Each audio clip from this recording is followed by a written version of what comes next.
practically every one of the top 40 records being played on every radio station in the United States is a communication to the children to take a trip, to cop out, to groove. The psychedelic jackets on the record albums have their own hidden messages. Special question. We don't want you to smoke genetically modified ganja. We want you to smoke the real thing. We want you to smoke the natural herb. Some call it marijuana, some call it sensimedia, some call it lamb's bread, and some people call it Welcome to another edition of the Adam Dunn Show. I am your host, Adam Dunn, and look at this full studio. Every seat filled. Intelligent guys over here. Intelligent guy over here. Some guy over here. Hey! You're in the Why didn't you tell me earlier? The kid is back. The kid who I created out of my own loins. Here he is. Everyone keeps asking me too. They're like, "Are you like back for good? Like, are you working there again?" I'm like, "I know. I live in Pennsylvania." You're back. I Dude, wish. He's back. He's back I'm here for good. The kid who started his illustrious career here on the Adam Dunn Show. Yes, sir. Seriously, he did. True story. It's a true story. Yeah, he came in as a humble, arrogant little prick. I think I was on. Now he's just a. I was on Dixie's job for 2 months before I was like, "Jan, I need more money." Straight up. No, but that's okay. But he was a proper soldier. It was like, "Hey, you want to do this?" It was one of those things, you know. It was the call. You get the call. There. You know, you get that call. When you get the call, you got to go for it. Because if you don't go for it, then later on you're like, "Why is that guy doing so good?" It's because he took the call. Took the call. I almost got divorced before I was married like 6 times. Yeah. Oh man, because I took the call. Yeah. Hey. I created a monster. So basically, yes, the kid is back. He's doing big things. We're going to be talking about all of that, and I'm sure more because. Where's like the live comments on the YouTube now? Because I don't know how this works. Are there live comments on the YouTube? I thought you were the tech wizard. Where? Mine, there's a little tab. You're not allowed. You're not allowed. I think we've got. If not, scroll all the way to the bottom. The couple comments at the bottom are live? Scoliosis. Okay, so I didn't know if those were actually. Yeah, you go all the way to the bottom, it'll say live chat. Did you? This is what you did on every single show. Is you get all. You guys are fancy. You never wanted to spend the money, in bro. In the middle of the show, you try to explain to people CPUs, and now we understand CPU because of you. You never wanted to spend the money when I was here because Mitch was always like, "Oh well, let's." We don't have money to spend, but we wish we still don't. No, that we looks still good. don't. Yeah, that's pretty good, man. It looks better. I mean, He's got a stand for his laptop. Look at that shit. I know. We went up all out. That shit. That's good though. Good stuff. It's nice to see, but we haven't changed a lot. You know, there's still some bits and pieces that are original. This is all original. That's this pretty is original. old. This is OG. OG, dude. These have been and around. it's funny because how far I have you taken one of these at my house? What? You stole one I don't know how, dude. I told you I have a box of wires that just showed up in my PA house. In a box, man. and there's one of these here. Do you hear these excuses? Oh yeah. How we just happened But to it's get a perfect because we can. What do you use it for? We were talking with nothing. We were talking about doing an East Coast show. Yes. Once every other week or We something. did talk about that. So maybe we can make that happen and actually utilize the equipment. We even had a name. We had a concept. We had it all, dude. We had the show figured out, But and then you I just bailed. Except for the totally show. I'll lamed take out it. on I it. bailed. I need talent. If you want to do the show, we can make up ideas and talk about them all the time, but you got to do it. Yeah, we gotta actually. This do is it, the though, one thing I can for say sure. about doing a podcast that I never thought I would ever say, but I really like having to do something once a week. I have to do because the rest of the week I can just pretend I have stuff to do. No, I know what you're saying though, and this really is one of the only things that you are required to do weekly, man. And I fail sometimes, and I fail, and I fail When here we and were there. in Green Labs, I mean, the show would be starting in 5 minutes, and I'd see you still making your coffee across the street. Oh so. yeah, and I'm good at putting it off to the last second. That's you're one of here my early great today. specialties It's in nuts. life. So at the end of the day, we meet up every week, and I hopefully I'm there. Hopefully. I don't even announce it until I'm not there, which makes it even worse because then people are like, What the fuck, bro? Can't do it because I don't know. I want to, and the thing is, I've got all these mobile things, but every time I do it, it fails. It's like I need the kid, or I need an MTI with me at all times. I can do it, but I can't do both. Like something always goes wrong. You know how it is. Story of our lives. It's kind of creepy. I'm looking at a show from 2 years ago, and I'm wearing the same clothes. I thought you made It's it. the same fucking clothes, bro. That's crazy. Yeah, and the thing looks like it's in the same zone. Too. I know, right? It was in my house though. Or is It was this when the we were. same It was show? the episode when we were playing. We got the laser Are you thing. sure you're not looking at today's show? No. This is today's show. Down here, I'm I wearing see the. it, I see it, Yeah, I no, it was see when it. you were hitting the weed with the laser and you put the glasses on. Oh, we were doing that. The back- laser here, pop yeah, balloons and shit. Exactly. Smoking weed with lasers. Back when we were doing that. Back in the good old days. So, Do you do news anymore? Or does that not happen? no, I guess you know me with reading from you know, Mitch was the only one who prepared that, and then it Mitch- was really just KTI. Where is KTI? KTI. Does he not exist this is the anymore? new Kyle. This is Kyle. This is Also Kyle. But now I'm Kyle though, so I can't make him do anything. He lives far away now, doesn't he? He could if I had told him ahead of the game. This is the thing about Kyle's. Like if they're around, they'll definitely do they're it. here. They'll do the job. But if they're not around, they're just not doing it. It's just Yeah. not it's just a scientific fact. Yes. I Kyle's. have the Kyles. Yeah. Yeah, because you've noticed that with Kyle's when they're not around, then nothing happens. And then when they're around, the shit sort of happens, and you're like, wow. Pops Yeah. off. Kyle's, It Kyle's pisses me are off. I useful to can't have. find the comments on here. I'm not gonna lie. Are you Because I gonna- know people are talking shit on me. How many shit talking give it- you got already? Give it to an adult. Give it to an adult. Find the comments. That was, no, but you have All to right, realize so- I've been up since 12:45 Well, in the that's- morning Colorado time, and that was my first dab of the day, and it's now 4 something. So I'm gonna. Blame it on the there's no dabs. comments. It just keeps saying show more, show more, show more. Do you have an app? Should I download the app? Is that the thing? It takes up space. Oh, you're not on the YouTube app, bro? No. Come on. Oh, man. Bro. Smartphone All 101. day. Well, it's one of the things. The YouTube app. If you have the app Yeah. and you wanna listen to the song Oh, and do no. other See, this is what he things, always you does. He always can't. gets- Well, it's got a background feature.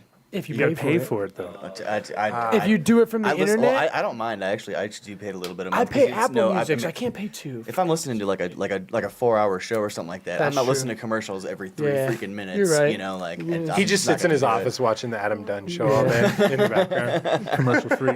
Commercial commercial free. free. No, I listen to just that. straight streaming it. That's like hell on earth right and there it's- for me. And you can play it in the background. You can do other stuff while you're doing it. It's bad. It's, Yeah, it's that's pretty dope. legit. I use the podcast feature mostly, so I don't really do. So let's knock out the sponsors right out of the gate because we got to see if the kid can remember anything because he probably can't. Okay, I'm gonna try. And now this is the- And New Millennium, I can give big love to because I'm all my nutrients for Ohio and Pennsylvania are all New well, Millennium. let's talk about Oh, that shit. because that's one of the things I've been mentioning on the show every time is saying to people, you know, it's great for all stages and all types of growers, but if you're in the business and you're actually doing some serious work and you want to figure it out, then you start to see that the value is there because it actually is very competitively priced. Where and that's what it comes down to. And everybody has to really break it down to how much is this shit costing because I'm going through shitloads. That's So it. I mean, I think I'm Cost per paying, gallon. I'm paying about $100 for a 5 gallon of the main part, of the Equinox, or the only one that's really a little expensive is the PK, but as it should be, that's the one you're using the least and you're using a lot of it. But Is that Green Sensation? Which one? no, that's PK. separate. That's really expensive. Yeah. That's like the unicorn. That's sperm. the Unicorn Pegasus sperm. right there. You're like, what is this stuff? It's 268. I mean, with the Adam Dunn Show special code, you're not going to pay this much.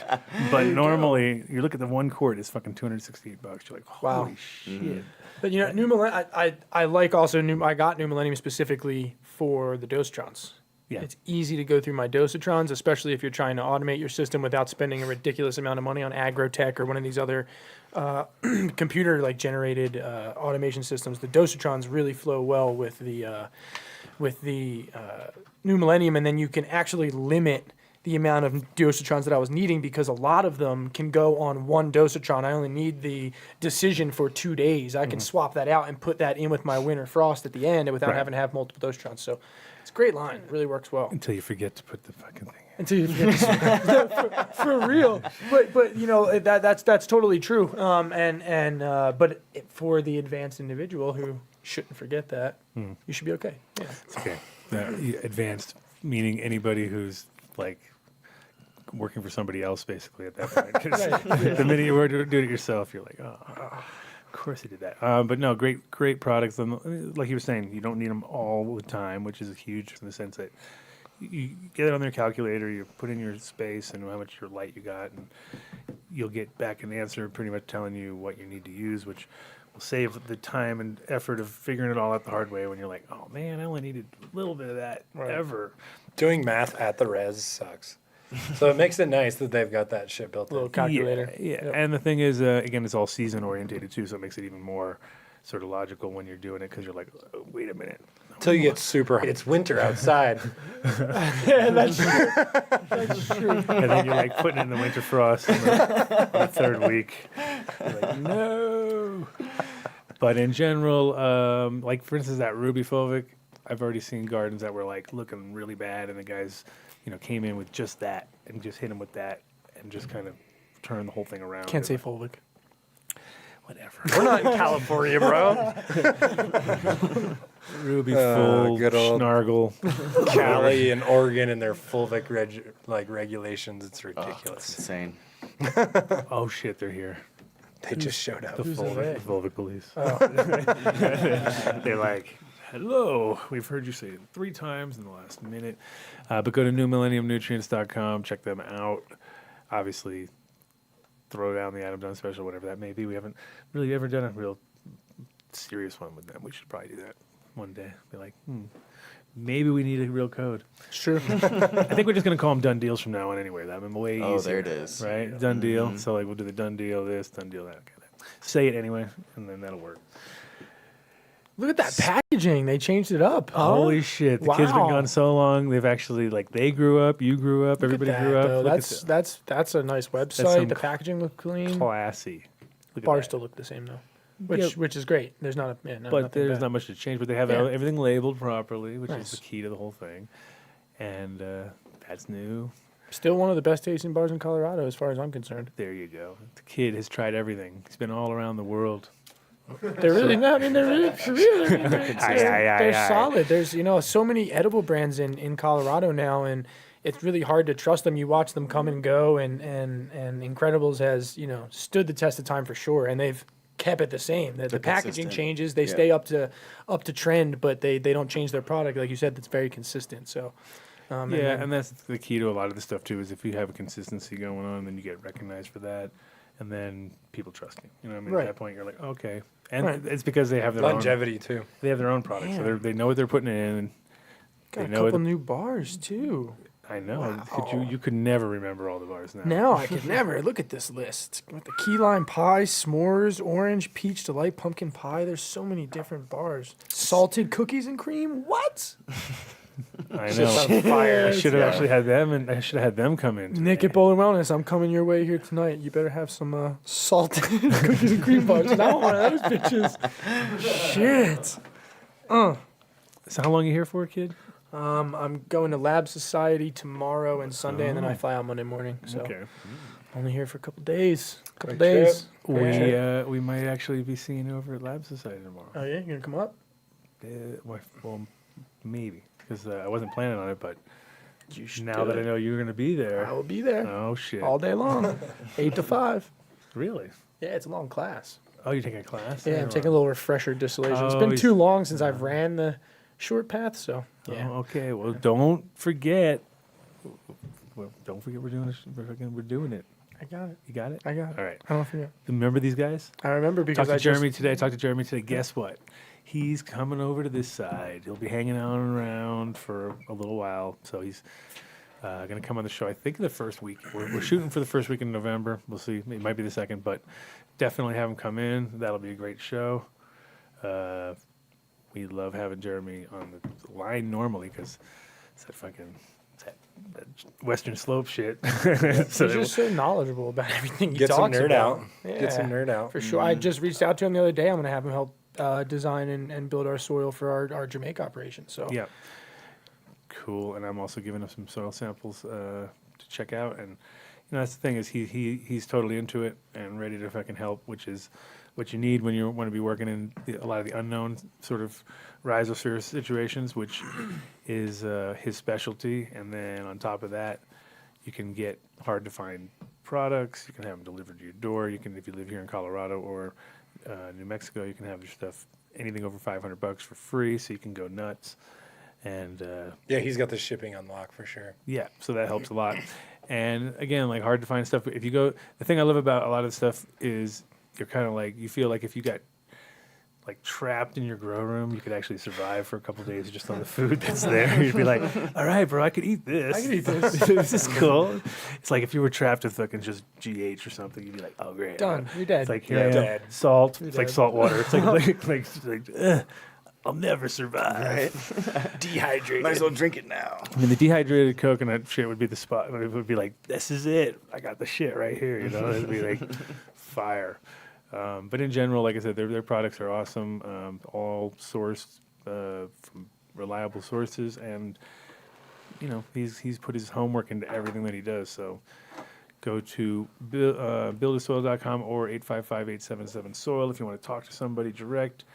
Everybody there is super knowledgeable too, which is good. That's like the best part about that whole company is everybody that works there knows what's up, and you know, doesn't matter who you get on the line, give him a shout. And then, of course, the man himself. But let's skip there, and then I'll give him a heads because he's gonna call in. Yeah, we can. Yeah, we'll do him last. We'll do him switch it up. last. We'll switch it up. I want to talk to the pumpkin master about. Don't you worry. Yeah. We got him for a little while at least. Green Farms. That says greenfarmsco.com. Greenfarms.co. Every time. Close. It always takes me. This has been when you're the newest sponsor, you're always going to get like a good 3 to 6 months of me not getting anything right. It's just part of the deal. It comes with the territory. I've never heard of them, but I like their logo. The little Oh, pole. You do? What's going on? What would you call that? Totem. Oh yeah, Totem? Totem Bolt. Right. you like Totem. that? I dig it. I dig it. Yep. Dig it.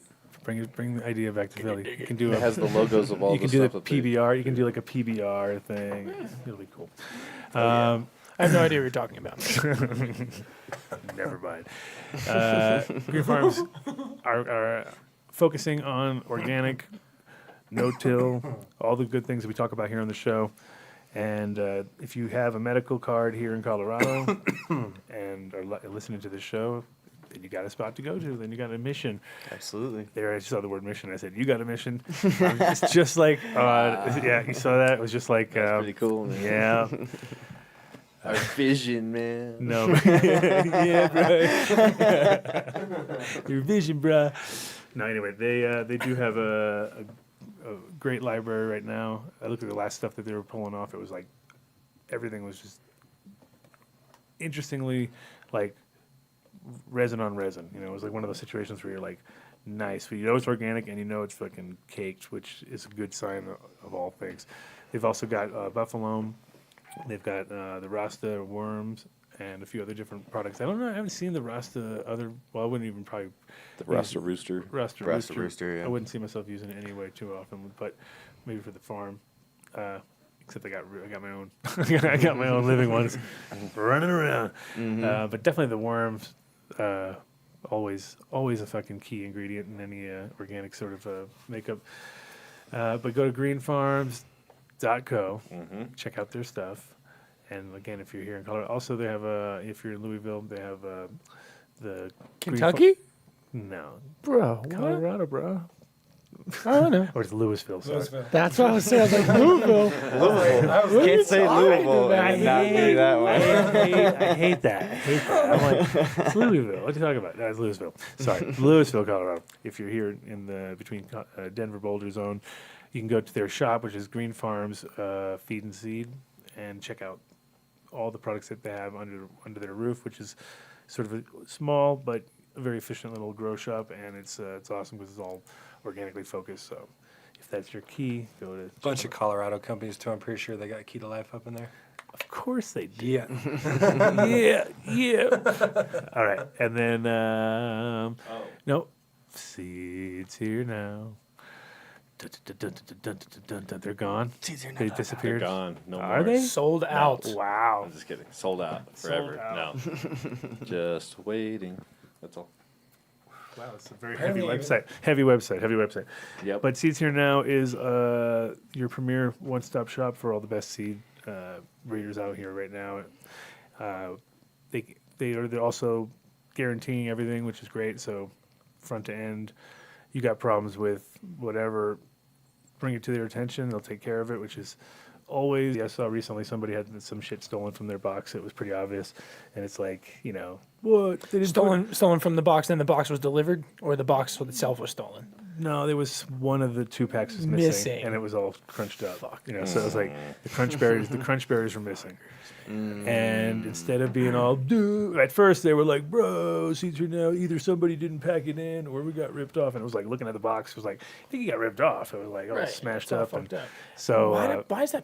Continue with this, but why is that people's first thing nowadays? Is to just say, well, instead of reaching out to James and being like, hey man, did you guys remember to pack this? Nah, trash them on the internet. Yeah. Freak out. Fuck them. Destroy their company. Literally.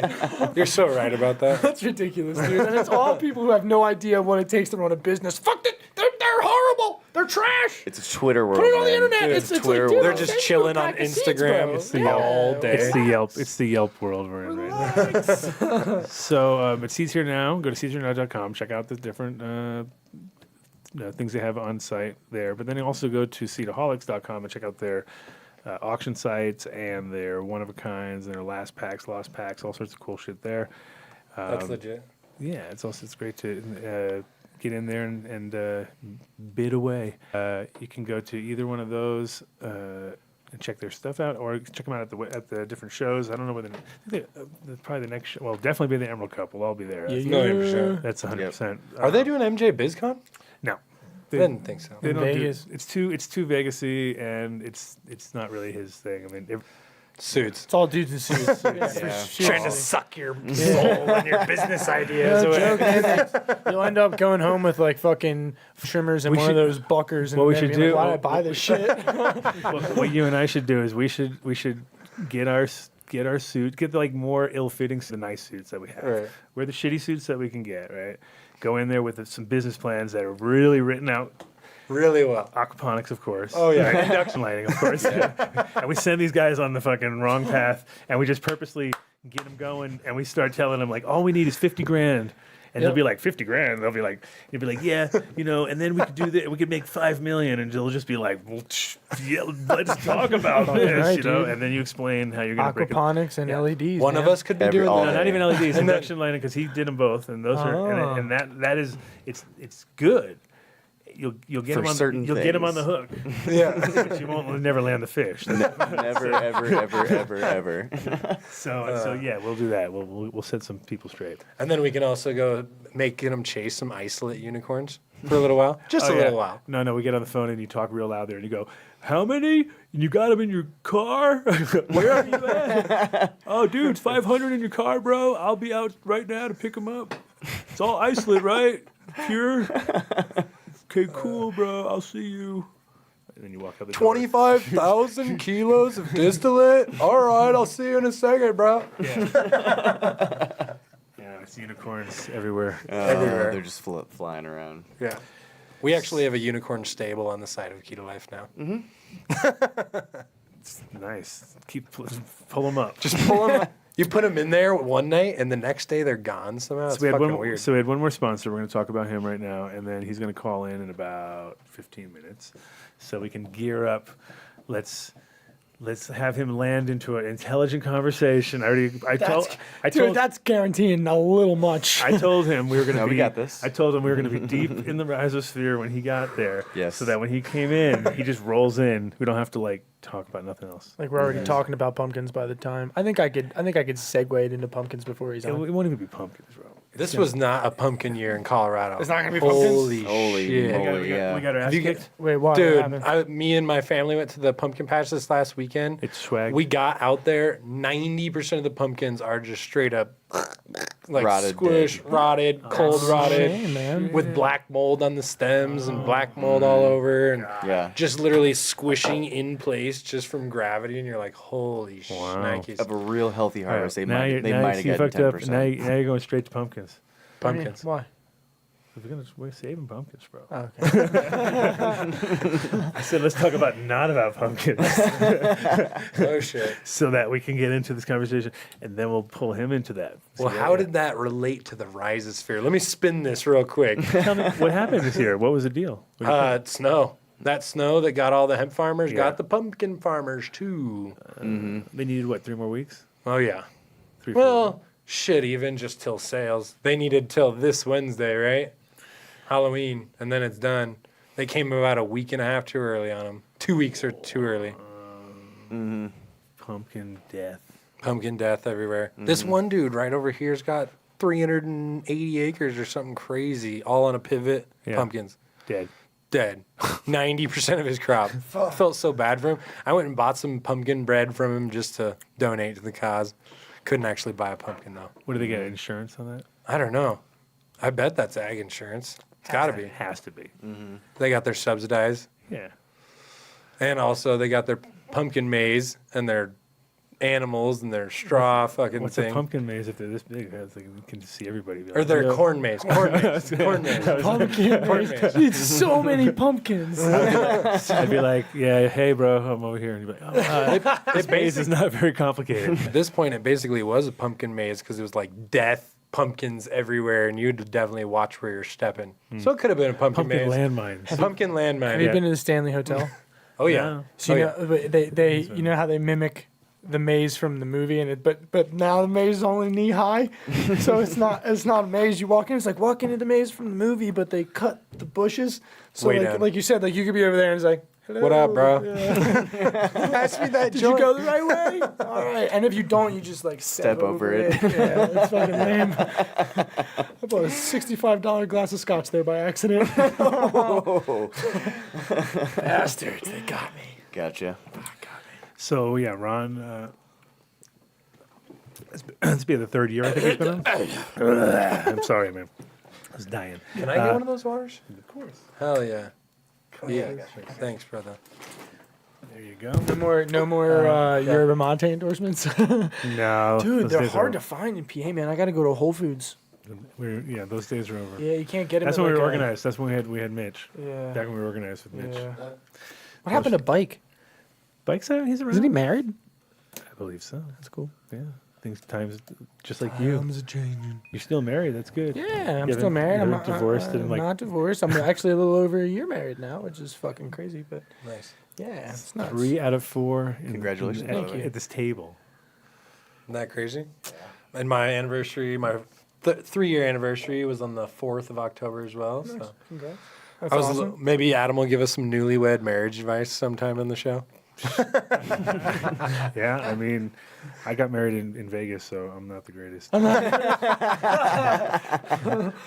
I'm not truly the greatest guy to follow. in that. And That's good.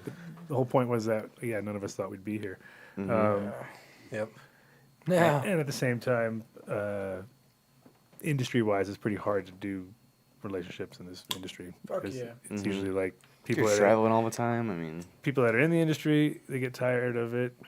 And then all of a sudden you're like, wait, you got to, there's a lot of waiting, and there's a lot of, being an entrepreneur is also hard. That's the thing. It's always, well, this Yep. job's not paying me for 8 months, but I'm putting in 40 hours like it is. Yeah. And it's hard to understand that, like you said, being an entrepreneur at that point in time is not easy. You have to work and not get paid for 6 months, 8 months, a year. 100%. That's why I'm the newest employee at Key to Life, bro. Yeah, there you go. You didn't know? It's like you haven't gotten a paycheck since you start shit. Dude, you know, and straight that's- up. I took no paycheck for like 4 years or tough. something crazy like Yeah, that. it's it's wild. And but that's why it's successful, because all the money went into the company, like you said, you invest in the company, you put all your time, you put everything you have into the company, and then most of the successful ones, that's the case. same reason though why it's, like you said, hard to have a relationship that isn't somewhat strained at a certain point in time when you have to focus on the bigger picture, when there's a smaller picture right in front of you. But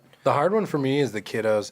I'm constantly traveling, and I get to day like 3, day 4 away from the kiddos, and dude, Yeah. I can feel it in my heart, Yeah. bro. I'm like, I gotta get back. yep, it's tough. I don't have He's kids got yet. dogs. He's got dogs. But no, I feel that about. I mean, I feel that about my dogs, but I mean, I feel that about my wife. Like I get what you're saying. You leave, and it it just doesn't feel right. So yeah, it's tough. Yeah. Yeah. It's tough. But again, I mean, it's that, or we're all gonna. I mean, what else are we gonna do right now? I mean, there's really not many other options. The thing You gotta is, chase it. the thing is, you're riding the can of wave, right? You got to ride, and like Colorado, the waves suck. Oh man, it's going dead. The wave is definitely crashing Yep. at this point. It's Here, Well, there's new waves that are being born. right. here it's different waves. Yeah. It's but as we are noticing, that wave is attracting different things than we expected, which we can segue into that real quick because we have 10 minutes until he calls in. But so the place that I showed you recently, was all the nice, beautiful plants that I was showing. That I was showing on the show. Somebody got the GPS coordinates. No, but they fucking got robbed. Wait. What? Oh, this is what you were telling me about yesterday. Oh shit. So you showed somebody? No, I'm not saying it was from the show. I'm just kidding. Oh, this is Ron. That was a good save. good segue. Yeah, we'll talk about it later, kids. That was crazy. Can I get that joint, brother? Yes, sir. Is that Mr. Wallace himself? No, actually, Oh. I am trying to catch you before Mr. Wallace shows up. Oh, I nice. just got a question if. Sure. What's going on, my friend? All right. So, I'm actually just starting to grow in Prohibition land. I got a question about mother plant. Okay. Would you prefer to grow it short and bushy and take clippings from the top, or long and lanky and take clippings? I mean, I just don't know what Well, you know, the process should be. it depends on a lot of How many numbers are you trying to get? Yeah, exactly. First of all, like, what is your total needs? Like, let's say, right now. I would say maybe about 4 to 8 plants. Oh, okay, so you're fine. So, Tops. yeah, you don't need to grow big plants. I mean, the thing is about growing lankier plants is, I mean, in general, the plants tend to grow like little trees anyway after a while, if you keep them around and you're actually really working moms, as we would call it, like, you know, just like taking off multi-generations and thinking about it ahead of time. But for the most part, you want to get as many tops as possible. That's always the key to it. And it's also very hormonal. So if you have like a lanky plant, a lot of times they're very unbalanced. You know, like you'll take cuts from one part of the plant, they'll really root fast. You take it from another part of the plant, they'll root real slow. Just because one's, like, a lot of people think the tips are the best, and really Where are the oxen? it's actually like I always look at the plant and look at like an upside down V at the bottom of the plant, and that's kind of like the zone. Like, that's the area you want, not the top, because it's almost the opposite of what you think. The tops are okay, but they're usually a little woodier, a little slower. Those bottom ones are like, that's Developed and solid. Yeah. well, the bottom ones are the ones that are tender. You know, they'll fucking pop off in like 3 days. All of a sudden, you'll be like, oh shit. Got And the other roots. ones will take 2 Yep. weeks. So if you want, depends if, like, if you're only doing a few clones, you almost want to like grow a nice plant and then clean up the bottoms, and those almost are the ones you almost really want, because it's the same genetic material. And if people go for the pretty ones, which a lot of times people go for all the ones on the ends, and they're looking for the prettiest clones, and in a way they're the slowest rooting They're ones. the slowest. Sometimes they can establish really nice moms, though. Yeah, I mean, Depends. if you're doing numbers, you just take everything. Everything. Like, you don't Everything give a for fuck. numbers. You just like take it all. Then Exactly. And then at one point you'll go back and select. That's like so if you really wanted hundreds of them, then I would suggest taking, 20 every time that you'd work with, and those 20 would become like little whores, and you would just abuse them like crazy, and just do lots of clones off of them. But if you're just doing it now, you got to be all right. gentle to those moms. And even for the amount of plants potentially you might be growing, I'm a big fan of even just cloning like late teens, early adults, and just then waiting for them to root and flippish stuff instead of keeping mother stock around. How do you feel about that, Adam? You're talking about like Off your plants that you're about to flip, your nice like teen, early adults. Those are I always like to talk about it as sometimes it's better for a 21-year-old to have a kid than for a 70-year-old to have a kid. sometimes. Sometimes. Every once in a while. That's what they were doing at Green Dream. Now, how long, Adam, do you think before How many cuts? Because obviously every time you're doing it, you're deteriorating it if you're doing it that way. Because how long It's before more it the would be a woodiness. It's more like the noticeable woodiness difference? and the difficultness to root them is what I usually find. Mm-hmm. You know, like there's most people try to keep it around 6 or 8 or something like that. You know, not to get crazy and like millions of times. The thing is, you want to give healing time of at least 2 weeks after you take cuts off a plant before you start taking any more cuts. Even if you see nice cuts coming out, if you missed them, just leave it alone. Like you really hurt the plant that one time, let it just heal up. Takes a couple weeks, kind of treat it all nice and mellow, and little aloes, or one of your incredible green. Was it green? Green Green nine, nine, or even just the foliar, Yeah, and as well as the kelp, kelp. Any kelp product really. Yeah, it depends. any what- aminos, any kelp. Yeah, something good just to give it a little bit of a boost without it really, stressing too hard. And then you can take. So if you're mad a couple weeks, you get, and you really wanted to make a lot of cuts, but if you're only doing like 6 at a time, the hard part for you is going to be keeping moms around so that you have ready for the next cut. So what you might have to do is cut away a lot of the lower stuff and let the plant just kind of grow bigger than you might think, tall wise. But it'll all be just like a little puff ball. Okay. Because like again, if you're taking all your cuts from the lower part of the plants, they're going to end up growing on you because you're.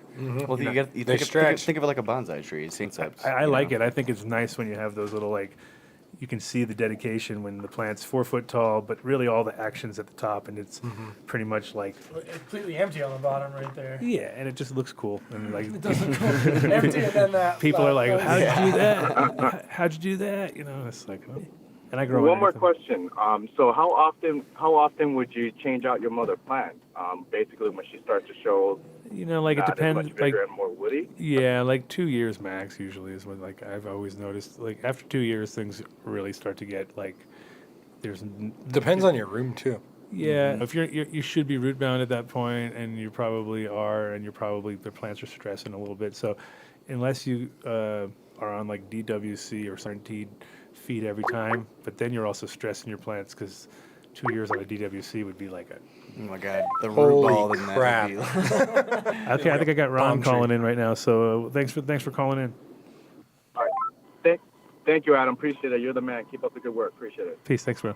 Yo, is that Ron? Yo, is that Ron? Hey, it's not. It's Corey. I was writing in the What? comments. actually. Okay, no problem. Sorry, guys. No, it's okay.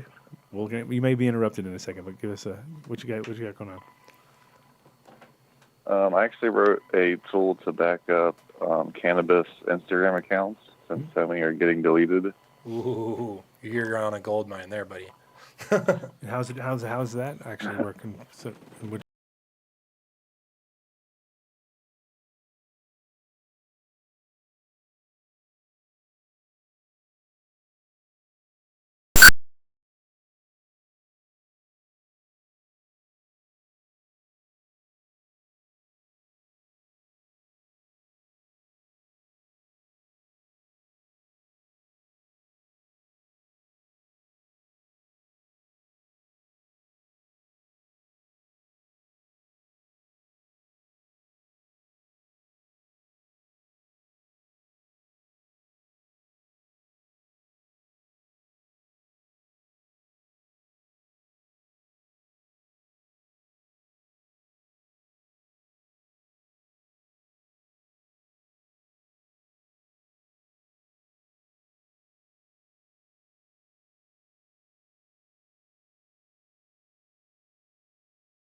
per 1,000 square foot. Yeah, it just, it saturates. The base saturation of soil was just over the charts. You were like on a hydro system that was non-stop. That never had a timer put on it or something. Yeah. Amazon jungle style. Well, it was a good thing for sandy loam soil. I build up the soil so we get good drainage. And if it wasn't for the good drainage, I'd have been in trouble this year. So with the good drainage, did help because there was just not a lot of pumpkins in New England this year. So you ended up still making the top 10, right? Yeah, just snuck in there. I think the 10th or 12th. I have to take a look back at the charts over the last week. I've been kind of offline a bit. I was pretty proud, to be up there, considering, what I had to deal with here this year, considering all the pumpkins that have grown in the world. I mean, it's not where I want to be. The goal is world record, world champion that's 10th every in the year. world, not 10th in New England. So That's still damn good. Yes, yeah. What was the weight you got? So I was 21-14 this year, and I set the record at Topsfield Fair for the largest ever weight at Topsfield, and it was their 200th anniversary, so it was a really nice way off to do that at. So, that's awesome. Yeah, so I had 5 pumpkins this year. I entered 5 contests and took 4 first place and 1 third place this year with all different pumpkins. So overall, I was happy, but after my top pumpkin, my weight went to like 1890, and then they went into the 17s from there. It was just, I know if I had the sweet spot for weather this year, I'd have been chasing 2,500 pounds, because early on, I had the growth charts on the bell curve. I was looking at some numbers where I said, I'm going to make a run at this year. But then it just turned like a tidal wave, and then once the heavy rain and the really oppressive heat. Yeah, because I remember. So I think we had 26 days over 90 this year in Rhode Island, and that's a record. Yeah, 'cause I remember early on in the season, you guys were definitely on a good stride right out of the gate. It was like, ooh, this could be the one right here. And then, yeah, like I said, it definitely didn't get any better. That's for sure. No, it didn't. Like when you were down on my farm, I was right in my wheelhouse. I was smoking on that pumpkin, and I was doing a couple of weeks in the mid 50s. And I said, if I can hold this for a couple more weeks, I got a shot. Mm-hmm. And then it just turned, and what are you going to do? I was just thankful that I was able to hold on to it, because a lot of pumpkins didn't make it this year in New England because too wet. When we're in 90s here, once you factor in the unbelievable humidity we get at times, your heat index is well over 100 degrees, and that's just a bit much for giant pumpkins. So you get a lot of Pythium, a lot of Rhizoctonia, root rots, fruit rots and stuff like that. So that happened to a lot of people this year. So I was quite fortunate to make it to the end. And Ron, I'm just looking here at that Instagram post of you, Adam, and that pumpkin, and that picture was posted on August 1st. Now, you said had it have been just a couple more weeks, you think that you would have been able to be okay. It really can switch, in just that quick of an amount of time. I mean, if that picture was taken August 1st, what would you say the date would have been, where if you had hit that date, you would have said, okay, I'm in the clear? I needed to get to September. I needed 3 more weeks. I needed 3 more weeks of top end growth. And like I said, I was looking at my notes the other day. I think it was the 10th or 12th of August.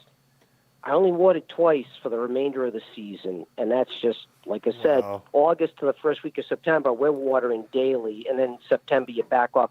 See, in New England, we try to pollinate before summer solstice, so right between the 18th and 20th, 21st of June. That's a sweet spot. So by September comes, we're looking to only put on 250, 300 pounds max, because, your pumpkins are over 100 days old, your plants are senesced, they're aging. The weather turns a bit. Your biology slows down when you get all that rain. So and September can be rainy for us. So I needed about 3 more weeks, and then I needed a normal September. Previous to this year, the last couple of years, our Septembers and even Octobers were very nice. Very nice and warm and above normal. But we had the heat this year, but just way too much rain. At your biggest bulking phase, how many pounds do you think a pumpkin's putting on per day? I've heard some people talking about like 40 to 80 even pounds. By the measurements, I was doing 52 to 54 pounds a day for 2 weeks on my biggest one. Now That's that crazy. pumpkin, those are only measurements that we have. We measured a pumpkin 3 different ways. We add the inches up, and we have a chart. And the chart is pretty damn good because there's been thousands and thousands of pumpkins measured and gone up against this chart, and the chart gets adjusted every few years to make sure it's pretty tight. So the chart is really tight. And this pumpkin ended up weighing about 7% more than the chart said. So that 52 pounds, is probably 58 pounds or something like that. So so they can go in the 60s to really win it all. Now you got to have that 50 plus pounds per day for a while. You just can't get there chugging out 30, 35 pounds a day anymore. So around 50 pounds a day. Is that, it has to be, is that It's all something water. that, but even if it is all water, that's something that you can visually see daily, yeah. right? So you're walking out and Absolutely. you can visually see within 24 hours how much bigger the pumpkin's growing. That's crazy. Well, I'm gonna tell you, I look at those pumpkins every night before I finish up my work. Every night before I go to bed, I'm out there with a miner's cap on, and I'm looking at the pumpkins. I like to look at the plants because I really believe that the plants tell me what I need to be doing and stuff. Because you've been growing them a long time, like you guys. You look at your garden, your crops, you can tell pretty much what they need at this phase of the game. Oh, yeah. And so I'm always looking at it, eyeballing everything, and then you go to bed and you wake up in the morning and you go out there and you're like, holy shit, this thing's rolling. You can tell because the pumpkins put on most of their weight overnight. Yep. Early in the season, that weight comes, at night. By the morning you can tell. And then, during the heat of the day, they're still growing, but not to the extent, the plant takes in, all the photosynthesis during the day, and at night, that xylem is just running on that plant and everything's just dumping to the sink. Do you track your light? Like, do you track PAR or PPF or PPFD or any of the lighting metrics? Like at the heavy feeding periods? No. Okay. No, we don't, because being an outdoor grower. Yeah, you got. Well, there's no control that you can have over. You're like, it's this. The one thing Yeah. The one thing I started doing more of this year, and I'll continue to do more of it, that I got from my friends, my cannabis growing friends, is pH in the water, and in effect, nutrients are different things. Because hey, we're like 85% organic, 15%. Synthetic. We found the best sweet spot with giant pumpkins is heavy organic, but you need a little of that synthetics at times to help us, to balance out some things. Give you that and that seems to be about the best mix for us. Charge it up. 85 or 90, 10, something like that. But the pH of the water, definitely. What were you pHing at, if you don't mind me asking? I see a noticeable difference. Excuse me? What were you pHing at, if you don't mind me asking? Yeah, I was coming in around 6. Nice. 6.2 or something like that seemed to be, the sweet spot Standard for cucurbits, and that was the information that's the information I got, from farmers who had pH, on cucurbit crops. But I got to do more research into that this winter to see if that needs to be higher. Yeah. But it seemed to work because my well water's low, and when you put certain nutrients in, you'd be surprised. Well, you guys know how that either dives or just skyrockets. Oh yeah, has Absolutely. such a huge influence over pH for sure. Did you try anything? Yeah. I've always heard that the world record pumpkin growers use milk. Did you use milk? I always hear this for whatever reason. I did this morning on my cornflakes. No, milk is an old wives' tale. Okay. But milk, I mean, there's a lot of organic lactobacillus. growers. Yeah, well, I tell you, a lot of organic growers use as a form of defending powdery mildew, and they spray it on their leaves, and they've been very, very successful in the battle against powdery mildew. I can using see milk. that. That I'm makes sure you perfect guys sense. Maybe you've heard that from organic growers who grow indoors, but a lot of people have been successful with milk or powdery mildew. But It's definitely. I save it for breakfast items and coffee. Yeah, I've definitely been pushed on the and I've thought about it a few times. Like, should I try the milk? And I'm like, nah. 'Cause I know it's just not going to work. It might work, but it probably holds it back. If anything, Yeah. I can't imagine it really doing much more than looking like dried up milk. It depends on which system you're running, and root drenching with it I found was really effective, but I was never I was never brave enough to do foliar feeding with milk. See, I'd feel the other way. I was gonna say, I'd I'd feel the other way. I feel like I'd foliar before I put it on my roots. But it's just me. Ron, I have 2 questions for you. One that I probably have asked you before, but I feel like I always forget the answer to. And then the other one is just a funny question that has nothing to do with pumpkins, more to do with New England. But the serious one first. I know you grow regular sized pumpkins, but the larger ones, these big ones that you're winning, they're not. What do you do with them? I know that you enter them in competitions, He only grows but big ones. so you don't have a farm that grows little pumpkins? Nope. Really? Yeah, I Big have ones, some I have some small ones Yeah, too. see? But it's just, those are just for for- the doorstep or for friends. And there's some sugar pumpkins. I did some sugar pumpkins in my Traeger 99%, smoker the other day, and Gotcha. some acorn squash in there on my pellet. But the pellet big grill, ones, man, they're just big ones delicious. take up- but So what you're- happens? Do you eat them? Do you get the seed? Are the seeds good? Like, can I make an absorbent No. amount of pumpkin seeds? Like now they're just for show. They're just for award. They're just there to exist, and then they die. Here's the thing: the pumpkins have a pretty big afterlife. They have a huge cult following. People want to see the giant pumpkin. So we're fortunate They're like here the in rock Rhode stars. Island. We have the Roger Williams Zoo, and they have the Jack-o'-lantern Spectacular that runs all through October to November 4th. And so I'm contracted with them. I'm part of the team where I supply the giant pumpkins myself and my friends, and it's a nice account for us. We bring a lot of smiles to people's faces. The big thing about it is we get the seeds back, because these seeds, the genetics, our genetics are like your genetics. It's all about genetics. We can grow well over 2,000 pounds now on 1,000 square foot. And that's from growers around the world for the last 25 years working together on these hand pollinations and genetics. So the seeds to us, it's like breeding racehorses. They mean more to us than anything. It's not about getting money to sell your pumpkin. It's about getting seeds in the hands of growers, distributing to people throughout the hobby to plant them. Genetics. And then, and then bang, you get a hot seed stock. Everybody wants it, and it's a good feeling to know. I'm very Wallace genetics are sprinkled in pretty much about every giant pumpkin that's out there nowadays. So the answer to the short answer to the long explanation is pumpkins for the people is what the big pumpkins. His pretty pumpkins much have do. groupies. Right. Yeah. That's awesome. we do have groupies. I could tell you some stories about that. But everybody loves a giant pumpkin. No one ever has anything negative. What's the Everybody life smiles. the life term of a pumpkin post chopping that's 2,000 pounds? How long does it last? How many groupies can we wrangle for how long? Well, the pumpkin itself, when you take it off the vine, you take it to a show. I've had them last to Thanksgiving, and as long as it kept cool and dry, and then I've had them a couple of days after the show. They look totally perfect, and then you go out there, and it's all over your palate. So generally, Halloween, once you get past Halloween, the pumpkin kind of goes into the closet for most people till next year. They could care less about a pumpkin.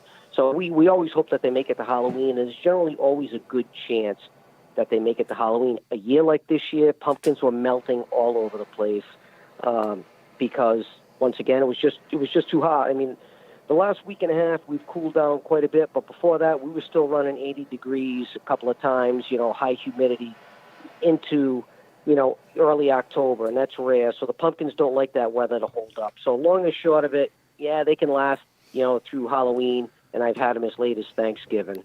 Okay, that's a pretty long time. That's good. It's good length for a 2,000-pound pumpkin. Well, especially because you get to bring it around. If you're moving it all around and shit, I'm sure that's like. Right. Like it's like cleaning your bong or cleaning your rigs. It's like shit. I should have just left it all dirty. And then you try to move that bitch. Breaks it. Yeah, it sucks. So my second question, Ron, was since you're from the New England area, are you a Red Sox fan? Of course. Right? Oh God, yeah. Okay, so yeah. I want to play an audio clip for you really quickly, and I want you to tell me if this. So this made definitely viral news in Philadelphia, which is only 5 hours away from Boston. Was this the biggest clip in Boston about 2-3 weeks ago? He's not in Boston. But Rhode Island, New England, this was a popular thing, and his accent is what is making me think of this. Because that's his whole. We had no idea what it was. was wrapped up in a brown paper bag. First thing I said, this belongs to the Red Sox. Belongs This to the is Red Fenway Sox. Park. Fenway Park. Like, how do we have this? Like, nobody made this. This belongs to the park. I'm thinking that they hang it off the Green Monster. Yep. Oh, have you heard that before? About those guys? I have not heard that one. So two gentlemen found the one and only banner for the division series win of the Red Sox. The Red Sox. Yes, all right. I did see that. It was But they found before wanted the series. they was- wanted a ransom. Yes. They're like, we want to return it. We want to return it, but we feel like we need some reciprocation. you know, maybe some tickets or maybe some merchandise, and they got nothing. The cop showed up and said, "You have to return that banner." They posted their address. It's almost like, here's my demands. Here's where I live, and then I have an. God. Well, go ahead. Yeah, that's kind of typical New England. Every time I go on shows, people always say, "Man, you sound like you're on The Sopranos or something." Oh, I can't do anything about my accent. You know, it's just the way it is. I love it, though. I love it. I love it. That's good stuff. That's hilarious. So now, I guess I shouldn't say when will you start the next pumpkin harvest, but what will you do? You know, what other items? I know that you have pumpkins. Are you growing other things? Do you have greenhouses where you're doing stuff year round? I guess the question is, like, what are you doing in the quote unquote pumpkin off season? Sure. Well, you're kind of no off season anymore. Like you guys, you're always fine tuning your craft. I've just finished, completing, my gardens where I inoculated my winter rye with my mycorrhizal fungi. So I got that winter rye cover crop growing really nice now, so I can hold those nutrients in the soil, and then when I till all that in the spring, the biology will go berserk. So I've been cleaning up the gardens, getting them ready for next year. Then I sit here at night and I have a pad and pen. I make a list of things that I did well this year, things I didn't do well, things I think I need to improve on. So one of them is like oxygenating water. I'm looking into that, for next year, things like that. So I make a lot of notes. And then I refine my system, my spray and drench program. I look at that to see what I can fine tune. Genetics of seeds, I start looking at seeds. Okay, what am I going to plant for next year? Because I'm only growing 4 next year. I've always done 6 to 8, but I just can't keep up anymore with my business and 6 to 8 plants. So I'm going to cut down to 4. So I really got to be dialed in so I can plant the right genetics to have a chance. So I'll be working on that stuff all over the winter. Plus I get hundreds and hundreds of requests from growers for seeds and things like that. So I stay really, really busy. But no, just working on the craft and the program. Inside, I have a sunroom that's heated where I'll do test germinations, things like that. I'll work on, some new products that I'm rolling out in the spring. And I grow herbs indoors and stuff too. So, I'm always working on something to, see how I can push myself to do better. For sure. And so we decided that with all the sponsors of the show, when people contact you, they're going to basically say, we need the done deal. So then you'll know from now on. So you can tell whoever's we can tell your we can do that. I can staff set that up. I will. I'll tell Cam the medical man. He's my assistant. So I thank you guys all for your support. It means a lot to me.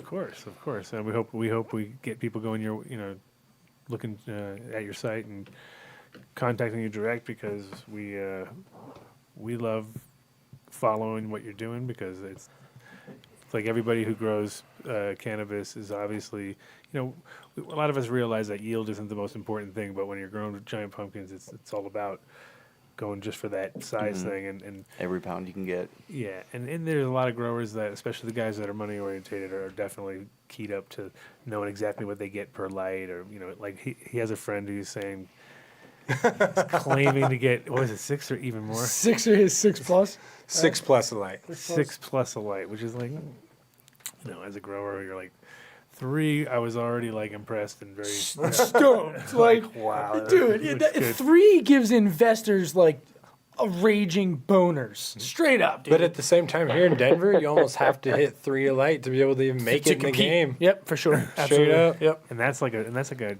feat in itself, just about spacing and growing the right variety and understanding what you're doing, because a few years ago that was like almost unheard of, and now all of a sudden it's the norm, and that's just kind of the way things work. Same in your world, I'm sure. Like, 5 years ago, people were like, no 2,000-pound pumpkins. I just had some people come into my Ohio facility. When did you break the 2,000 mark? Like 5 years ago or something like that, or 6 years ago? I did. I was the first one to do that, and that was in 2009. I was 2012. I grew the first 1-ton pumpkin. Right. But we, we're going to do amazing. 3,000 pounds. And that's the biggest. Grown thing, really, right? I mean, Yeah. it's nothing bigger than 2,000 pounds, other than. No. I mean, that's not There's that. nothing That's bigger than that. not like that. So that's basically the largest I mean, humanly grown. I mean, we got guys ever. growing. We got Think about guys growing 7-8 pound tomatoes too. I mean, so there was a 10-pound tomato this year too. It was just that's ridiculous. I think I've been claiming that you grow 10-pound tomatoes all day long, so you got to step your game up. There's a greenhouse in Ohio. They're a hydro retailer, but they also have huge greenhouses. And I was there when I was picking up some of my stuff, and they had vines of tomatoes that it was up. They were growing them up and down and up and down. Oh yeah. But then what like they 20 were feet long. But then what they were doing, they were 40 feet. So they had finished ones that they were stretching out, and it was, 40 feet worth of tomatoes. And that I forget. I'm not even going to try and say, but I forget the number that they told me they were able to harvest of actual regular size sellable tomatoes off that 40 foot. But it was a lot. It was a lot. And that was just one row of their greenhouse. They could have put dozens of those 40-foot rows in. So tomatoes are another big thing that really interests me to see people grow in interesting different ways. But you notice with those real quickly, like when they're grown just for size and big, they're terrible. Tastes like Yeah, they're not that good. Lose all their flavor. Yep. The indeterminate Absolutely, vines are I tell absolutely you. amazing. I grow a lot of different variety of tomatoes, and there's some nice varieties now that totally disease resistant that you can grow them and you can get a magnificent yield. I mean, that's two things people buy when they go in a garden center. Everybody's going to buy a tomato plant and basil. They're 1 and 1A. That's what people grow. Yep. And that's what most people grow in the garden. So Yeah, for sure. What's your favorite? What's your favorite tomato? Those my favorite stripy tomato, ones, stripy ones. I like a variety called pineapple. Pineapple. Ooh, I've had the pineapple. Have you? It's delicious. Really? Yeah, I actually grew some Pineapple's pineapple. good. They're just Mr. straight up Stripey. yellow, huge, giant, freaking. They're a huge tomato. I think I had a pineapple this last year that was approaching 2 pounds for one tomato. Yeah, they're great. You can get them 2 pounds. They're yellow with splashes of reddish orange in them. It's a great tasting tomato. I also like Old German, Mr. Stripey. Yeah.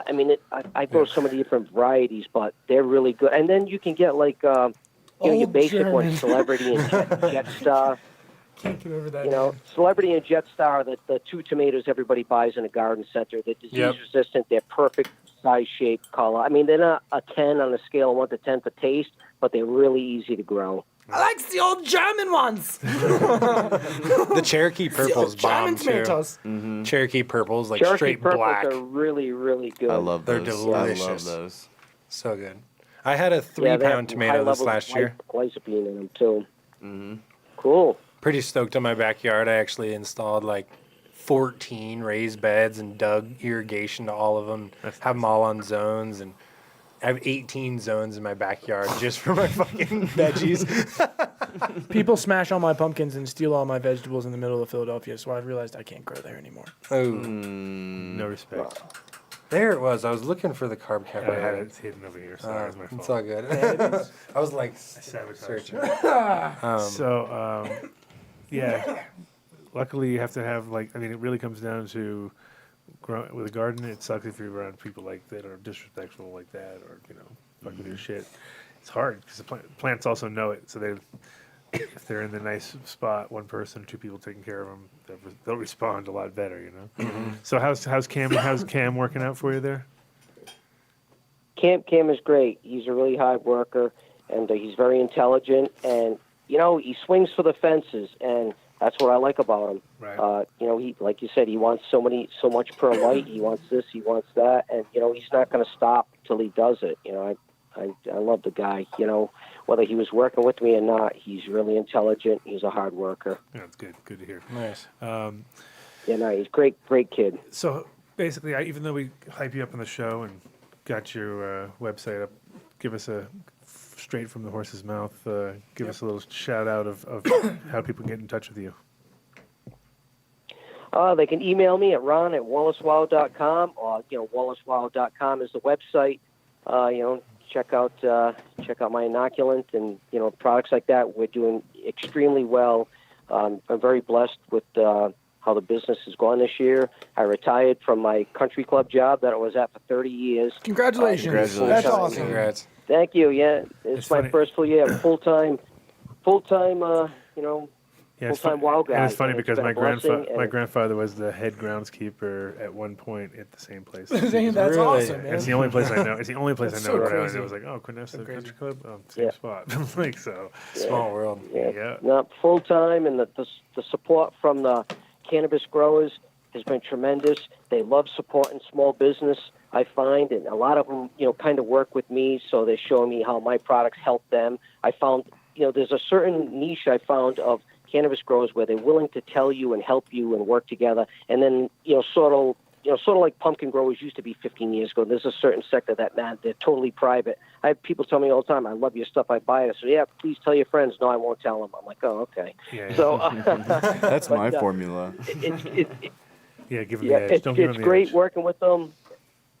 So I've been really blessed. It's been going really well. I love working with everybody, and the connection between cannabis growers and extreme gardeners, which are what we call us giant pumpkin growers, is that they're so hungry for information and knowledge. We use similar techniques on combinations of organics and synthetics, and there are some people who strictly go organic, and there's some, we get that in our industry and in yours, but everybody's so willing to drive to get bigger yields, and there's so many connections between the fertilizers, the biology, the soils. I mean, it really is canny how the two have drawn together. You're so It's right. amazing for sure. Well, we got it all out on the line is the way it really comes down to it. Like with cannabis people, we kind of, I think when it was illegal and everybody was doing it underground, it was like, obviously you want to get the most every time just because Bang for your buck. You're paying for everything and risking a lot.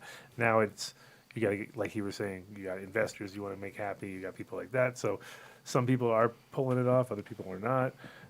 And it's just like night and day. Same thing happened. I was just seeing how in Canada they screwed up with just having the wrong. And then I was actually Holland, which is even funnier.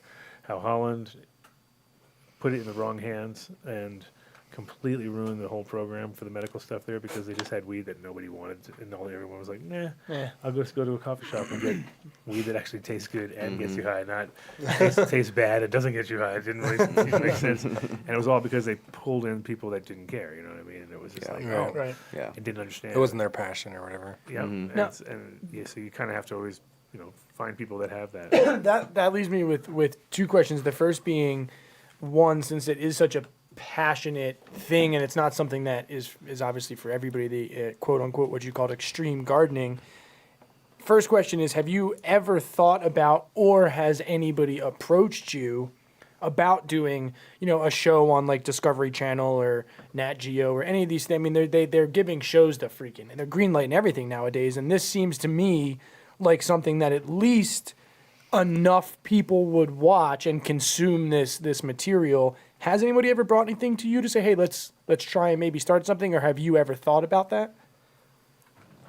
Yes, twice, and twice I've turned it down because at the time I was pulling, 60, 65 hours a week at the country club, 30, 35 hours a week as the WOW guy, and, trying to grow pumpkins, which is another 30, 35 hours a week.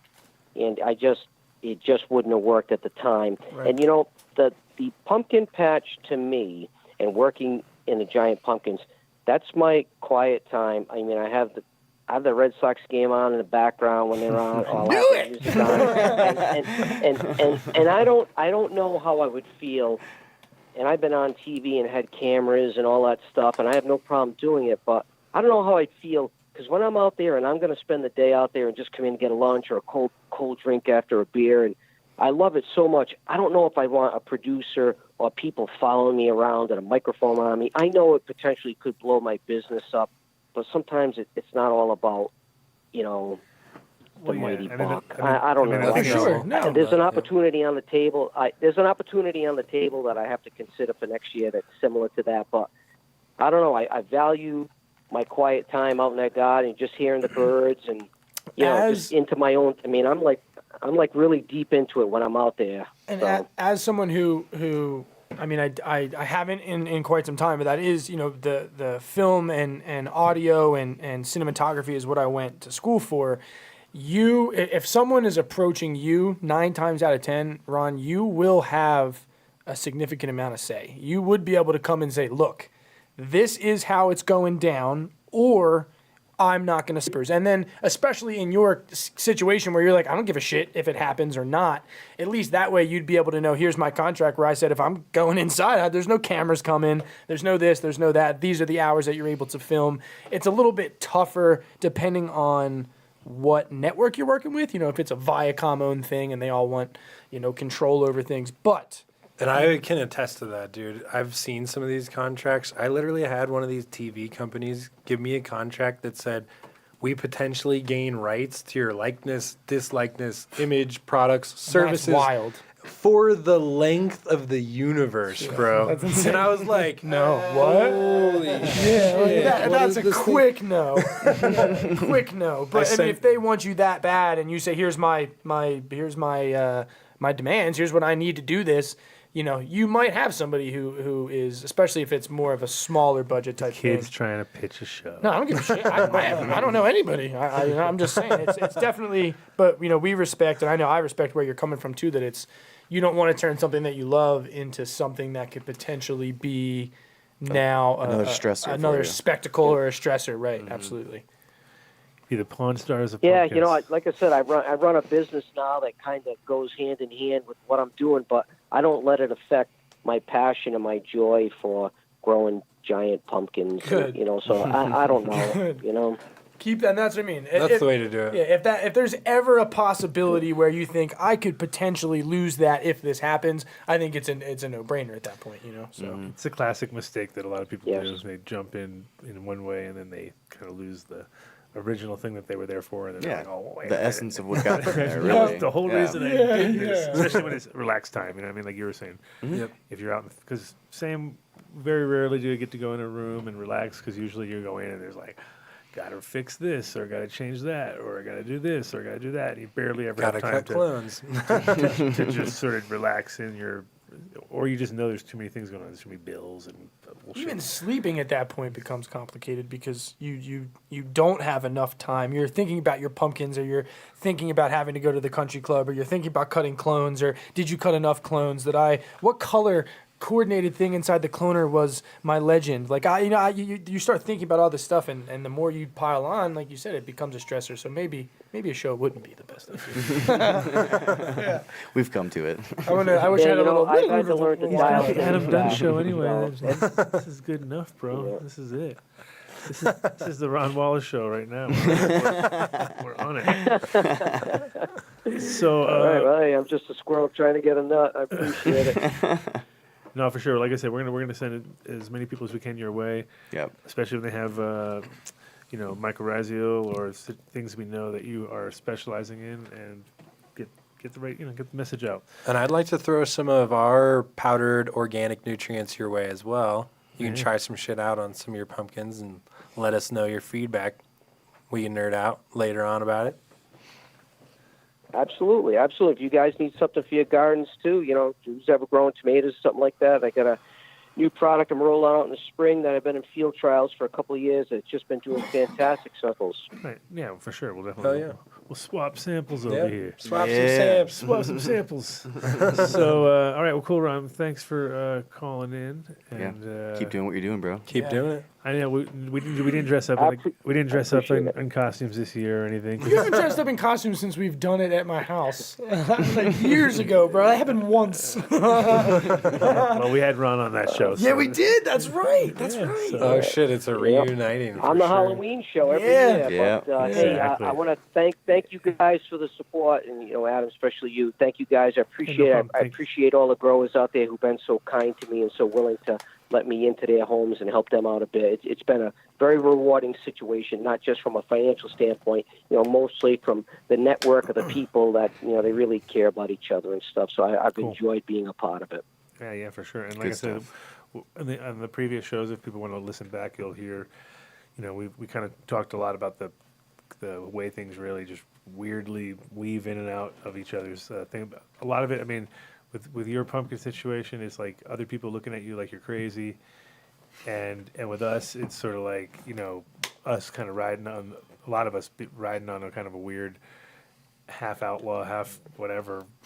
Seriously though, trying to make things work, growing a plant. You know what I mean? So at the end of the day, and it's something that we dry and. Turns all weird. Like you just grew this whole thing, then you dried it, and then you sold it, and then smoke it. And then you did you burn it. You spend all that time and you just burn it like that. It's crazy. And with the pumpkins, everybody thinks of pumpkin pie and all the other things about pumpkins. When they see those giant ones, so it's like no, we just have elephants stomp them out and do stupid shit with them. No, they get groupies. Well, they have plenty of groupies. By the time they get stomped out by an elephant, they've already banged out a bunch of groupies. Those pumpkins are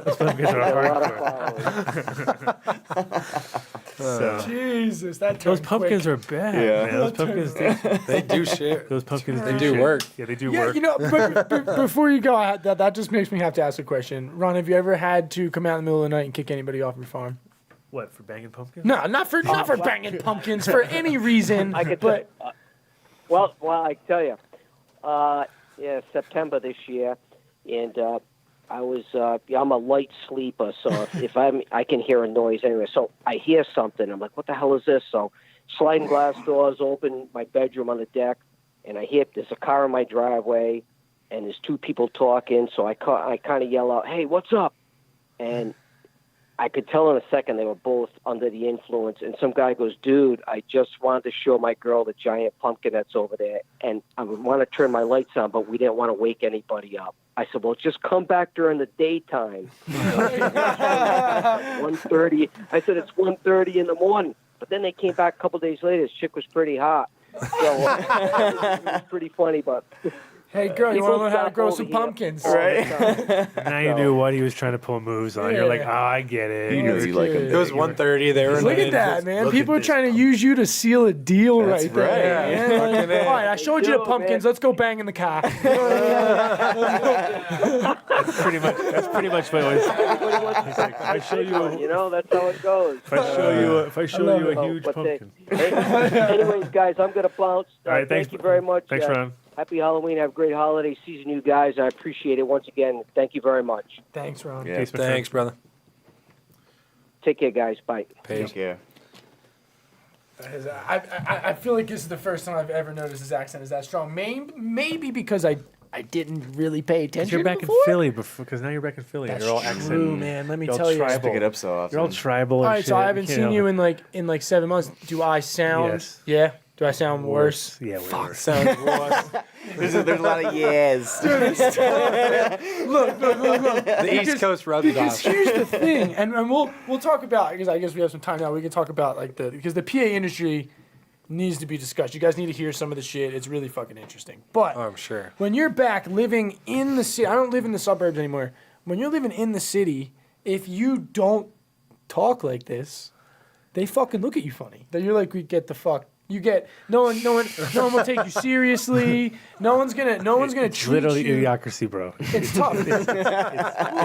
I don't understand. It's the same reason that What our happened to fans your throw voice? like batteries at Santa Claus and stuff, and the same reason why we win the Super Bowl, and then the first game after the Super Bowl that Nick Foles throws a bad pass, they're booing him, and it's like, dude, we just won the Super Bowl, and he threw one bad pass and you're booing him. Yeah. But no, That's Philly, I man. heard it. That's Philly, dude. When I moved back home, I heard the accent stronger, and now I find myself back in that same fucking. Yeah, well, it was weird. When I was a kid, I moved from New York to LA, and then when I went to school, I was in like, I don't know, 4th grade or something like that at the time, and I just had a super thick New York accent. Oh, God. And I just realized after I got there, if I was like total Karate Kid maneuver or something like that, like, hey, who's this kid over here?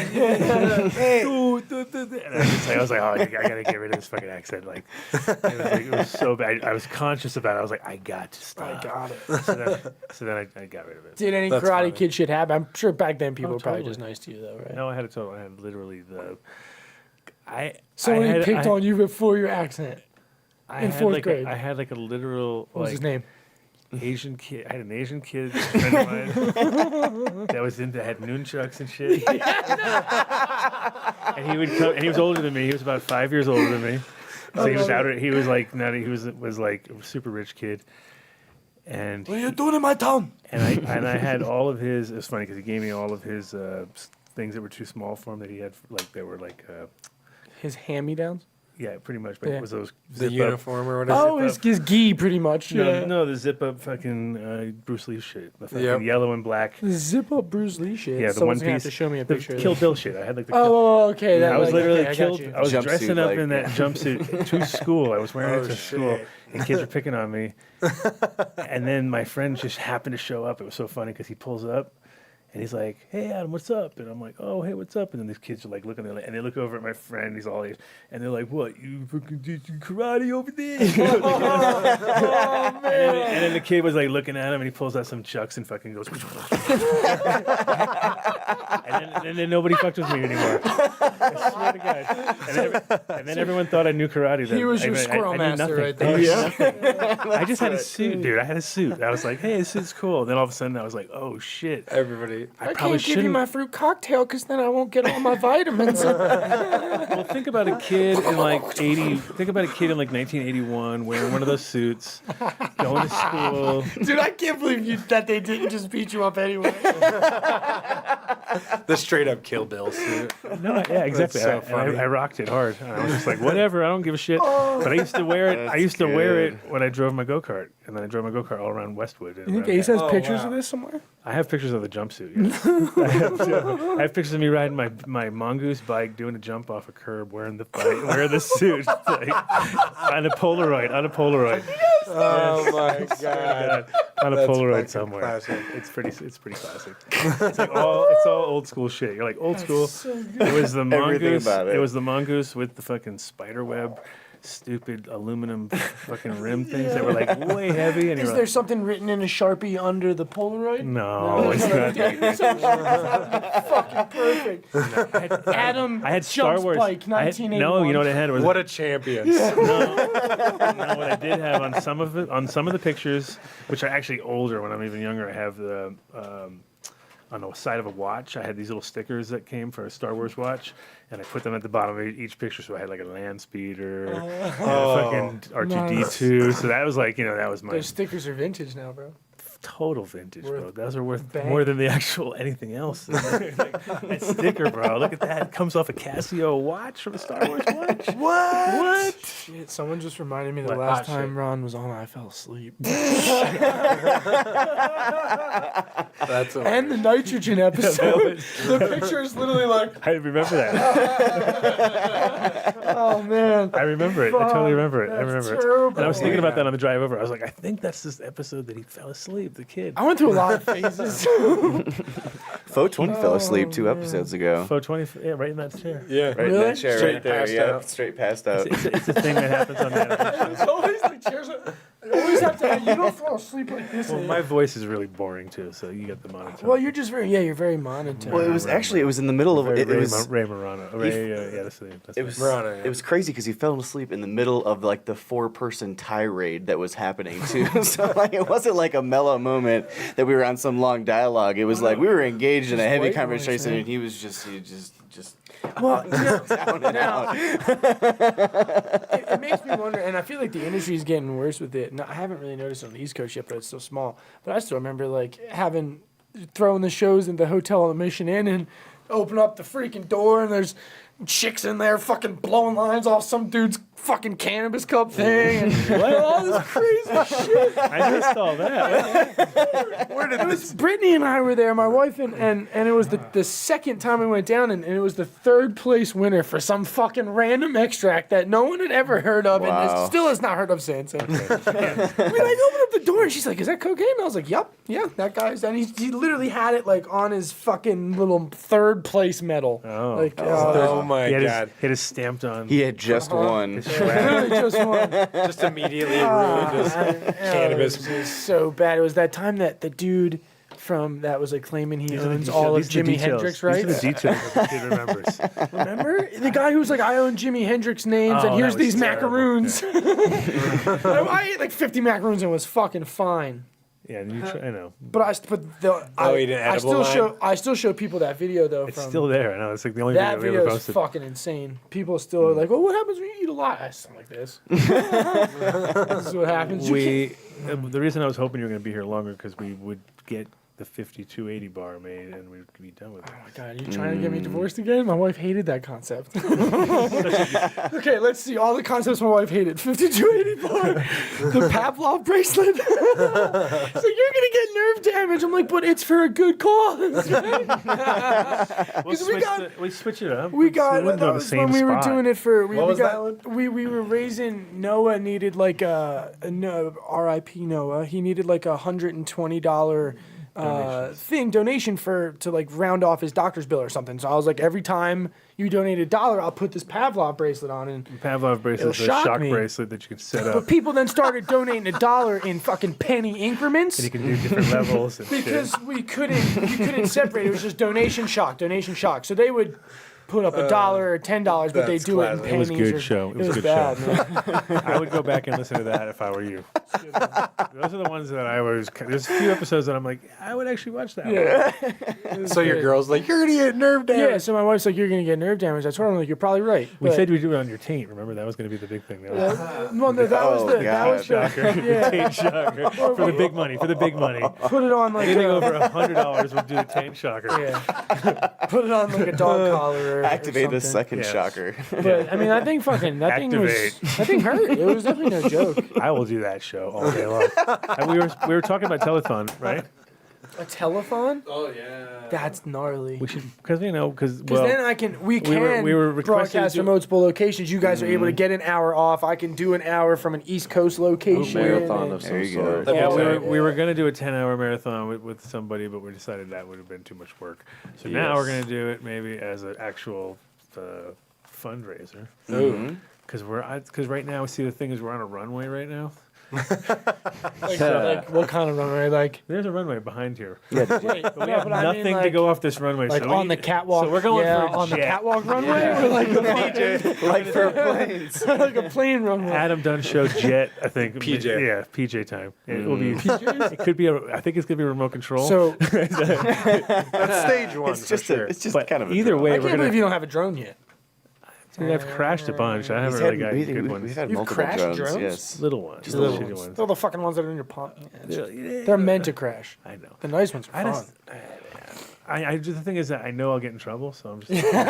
Especially in fucking Denver, everyone. And I have a is gonna 6-year-old, be- so there really is no point of buying a drone. God, I can't believe It's like Oh my God. I used to want to get a It just drone blows and fly my it around mind out that he's back. 6 years old. You haven't even Realized seen how them. horrible of an I idea that would want be. Fly a drone out back. Yeah. Oh my God. Terrible idea. Yeah. At the airport, I'd have security over So here. yeah, I think we'll do a telethon, and we're gonna try to get some flying something. We're gonna see how much money we can get in. I want a personal drone. Is what I really want. Like PDs. PDs, yeah, PDs. PD. I'll take a PD. I'll take anything. Take a that PD flies. that's also a PJ. So yeah, we'll keep an eye with this. It could be possible. It's definitely possible. I'll do a 24-hour fucking marathon and just stay up the whole time. And be like, But there's got to be like the baby that's like born that can't support its neck yet. But there's got to be. I fell asleep. Hey, I fell asleep on my own show. Remember that one? But you don't do the back. You do. No. Yeah, but I didn't fall asleep on a show you could see me. I fell asleep on a show that was on the phone to my own show. So it was one of those deals where I just heard Mitch go, Adam. And I was like in the middle of a dream. Like, I heard, I heard like that. It was totally like one of those dreams where you're like, wow, why is that guy saying Adam every time? Oh yeah. I'm on a show. And I was like, yeah. Do you remember the dream that you had? No, I just remember my name being said in the dream. It was like literally like a bad movie where you're just like, why am I so comfortable? I definitely remember falling asleep at the show all the time. Yeah, absolutely, and it was really weird. Well, you were the tech guy, so that sucks because you were supposed to be the guy. Yeah, right. You were like if we looked over at him and he was asleep every time. I wouldn't feel so good knowing that. That's the sad part about this whole thing. Bad. Like I was a talent, I could do whatever I want. I could fall asleep. Show would be interesting. Yeah. Something would be like, wow, Adam fella, it's really not saying much. So, but for real though. So tell me, okay, so let's talk about like growing weed and shit, because that's Right. people who listen to the show, they hate the kid, but now they have to listen to the kid because the kid is No, doing I'm big getting things. good feedback. What, you- I'm getting good What are you reviews, doing? man. What I'm are sitting you more doing? comfy now. It's too fucking. Oh, there you go. Yeah, get Oh, crotch, shit. crotch rocket. But then I Like- still like you're can't, riding 'cause now the door's in the way. Fucking lose. I went to Disney So what are you World. doing like, over there? Are over- you like live commenting on your own show? Oh no, I'm just watching. Oh yeah, I always comment though. I always tell Do that people. one. Do that one and slide it forward. No. I'm trying. It's too tight. That's what she said. All right. So in all these incredible programs that you were talking about, Which one? all of them. Dude, okay, so don't get me wrong, they're good and they have their positives, negatives. So Pennsylvania, Sucks balls. you can't. It's not that bad Well, for how it started. If you think about, no. nah, it's okay, but it's It's not. growing. There's 2 companies right now that are doing something worth the shit Okay. for sure. Prime Wellness, but that is actually their grower, somebody that we invited out to an ADSI before.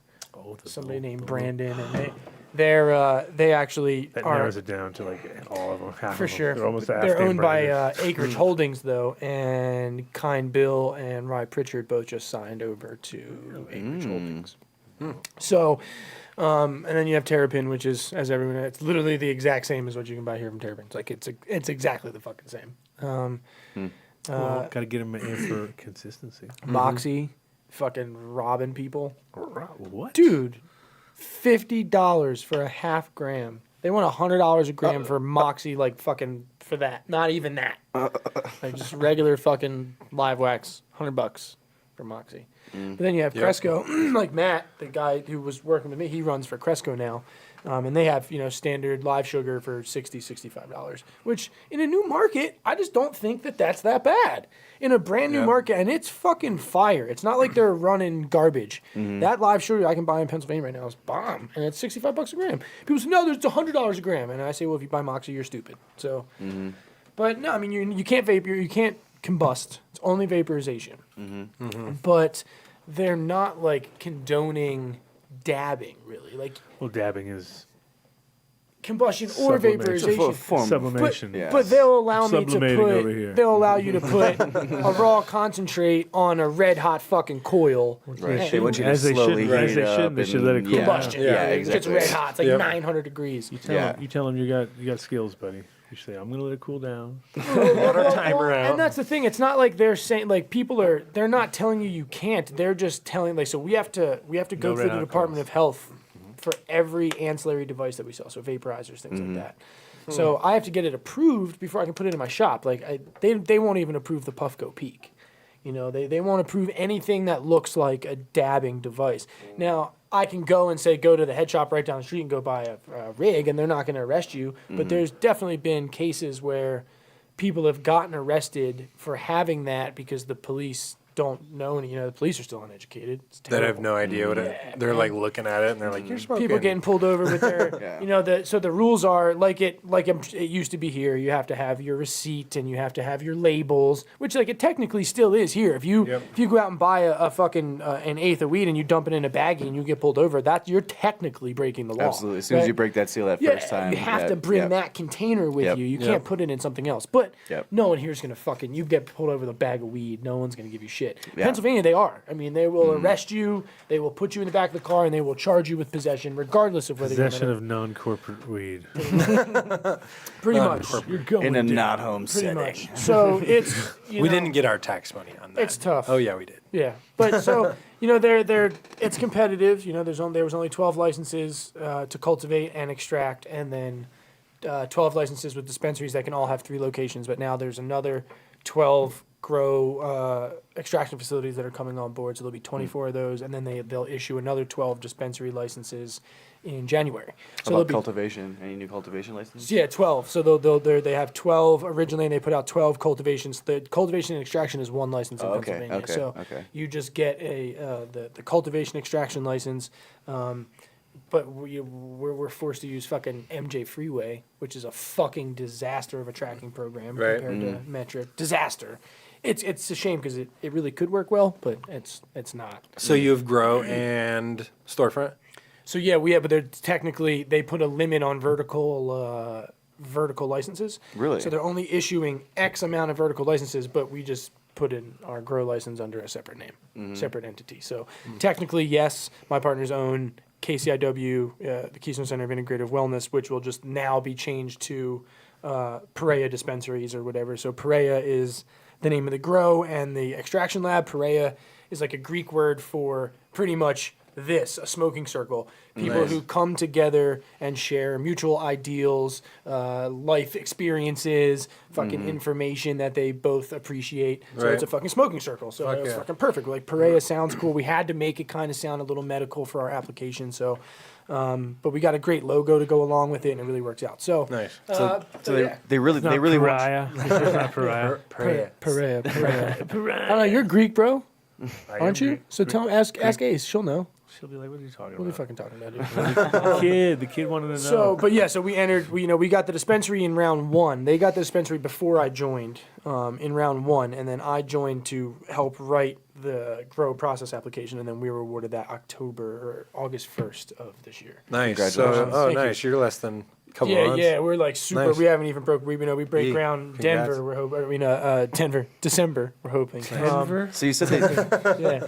So you said they don't want a lot of vertical type companies. Like they don't want you to be again the cultivator and the end dispensary. So they want you to cultivate, but they want you to sell to other dispensaries. Yeah. So we have to. You can cultivate, extract. We can't process.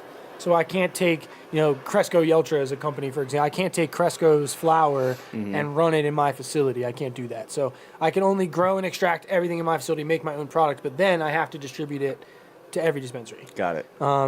Now in New Jersey, so we have an application in New Jersey, which is actually the complete opposite. They are only right now, there's 6 licenses in New Jersey right now, 2 in the southern region, 2 in the middle region, 2 in the northern region. And they're only allowing vertical integration with no other products. If you want, like for example, my wife, I won't say any names just because I don't know how her comfortability. She is a director of compliance for a New Jersey company, and if she were a New Jersey medical patient, or if anyone was a New Jersey medical patient, and they wanted product from that brand, they have to go to that dispensary. They can't go to. There's no distributors to other vendors. You're not allowed. So which do you prefer? The former. I mean, the way Pennsylvania's doing it makes more sense. I mean, because again, we're vertical. We have a dispensary and we have a grow, but we just pay taxes separately. Right. So the government's getting what they want. We're being able to distribute. I think right now it's good that we can't process other people's material because I don't want to bring in dirty material from someone else. Contamination possibilities. I know that what we're having is going to everything. be fire. And if anything is wrong, it's my ass and not someone else's. I don't have to worry about it. But I think New Jersey is this close to recreational.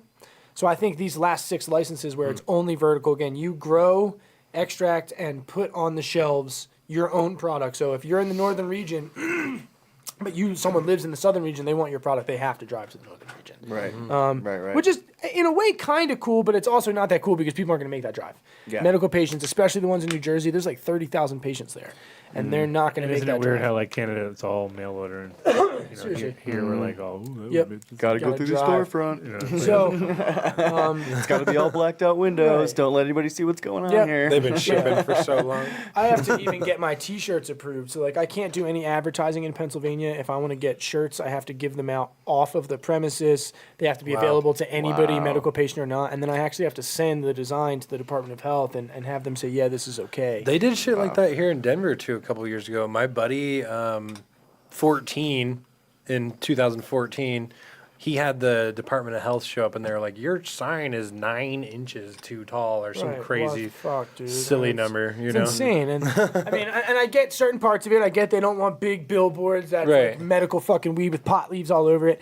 But if I the other day sent a logo out to my T-shirts with just our logo on it, and I said these are going to be used for giveaways, and it got denied because I used the word giveaway. Like, you can't give anything away. I said, well, technically the law is written that the only way I can give out shirts is giving them away off of the premises of the dispensary for free, non-contingent on a sale. Right. So technically, I am giving them away, but Right. it's they Where are denied you me because giving of them my, away? and my wording. Right. I had to put giving away or promotional items off-site would have Right. been approved, but it takes 2-3 weeks for them to get back to you. Wow. Things like that. So it's tough. And then again, when you only have 12 cultivars, you have people, like Moxie right now is doing a whole lot of, hey, you are a popular dispensary in Philadelphia where you have lots of customers, but I'm going to give you product that I'm not even going to offer these dispensaries, which a lot of people are saying, well, I'm a medical patient. I can't drive 4 hours to Philadelphia to get something that would actually Right. help me. Fight traffic and all that. Yeah. Right. And it is still, I hate to say it is still relatively medical there. I mean, I do see the majority of my patients are not like us. The majority of my patients are actually pretty sick. Like, Yeah. I was surprised at that. Philadelphia has more patients like us. I'm right in Williamsport where they hold the Little League World Series. And it's more sick people, man. Cancer patients, pain patients, and people that are on opiates. That's it. It's pretty much all we see. But that, there's certain people that are like, if I'm on opiates, I need something that fucks me up. I mean, and if you're the only person getting THCA diamonds down in Philadelphia and they got to drive 4 hours, fuck that.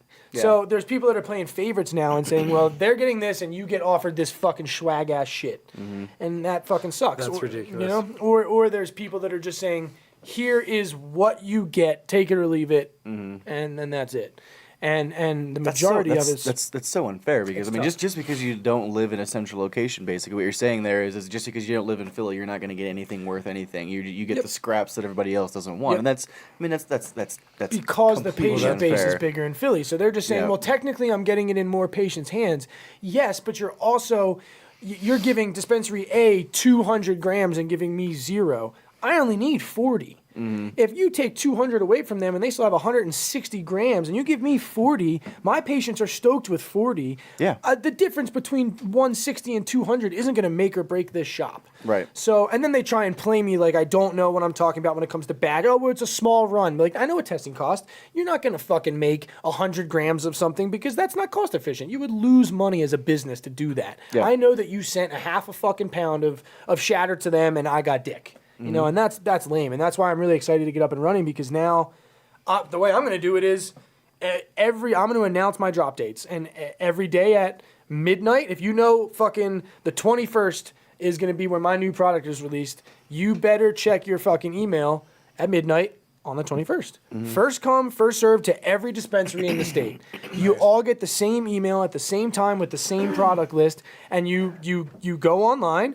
And we have a thing called Leaf Link. It's a live menu. You First fucking come, go, first served. seriously. If you go on and put it in your cart, someone else can't see it anymore. Yeah. So if you know that I'm dropping the hotness on the 21st, you go and get on that, and that way nobody can come to me and say, "Well, you didn't even offer me that." Right. Well, I did. You just weren't fast You missed it enough. out. You missed out. But right now, no one is utilizing that method. Well, there's a few. There's a few people utilizing that method, but the people utilizing that method are still leaving products off for the further away dispensaries that they're Right. offering the others. So I might get the order list a day after you got to see it in Philadelphia.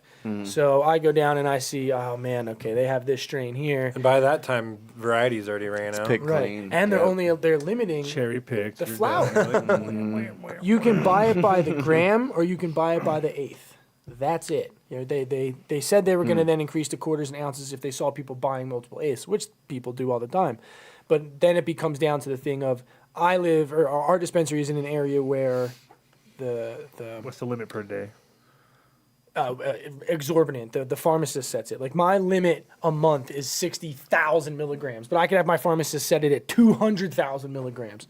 So I could literally go buy as much as I fucking want right now, which is also crazy. They put no limit on that shit. It's up to the pharmacist. But these pharmacists come up and be like, Rye, what should I limit these guys at? And they're making $100,000 salary. But it's cool. Like Colorado had that same position. Yeah, we cool did. with it. We need the pharmacist During to the operate. 99 plant count days and the big med scripts and shit. And it happens. And luckily, like we have a great pharmacist at my dispensary. His name's Gerald, and he's fantastic. He really gives a shit about the patients, and he really cares about what he's doing. But you can buy it by the gram or the eighth. But then it comes down to again, Philly gets the grams, and I get stuck with all these eighths. And Philly has people that, I mean, in the area that I live, not there's even fucking distribution at right. all.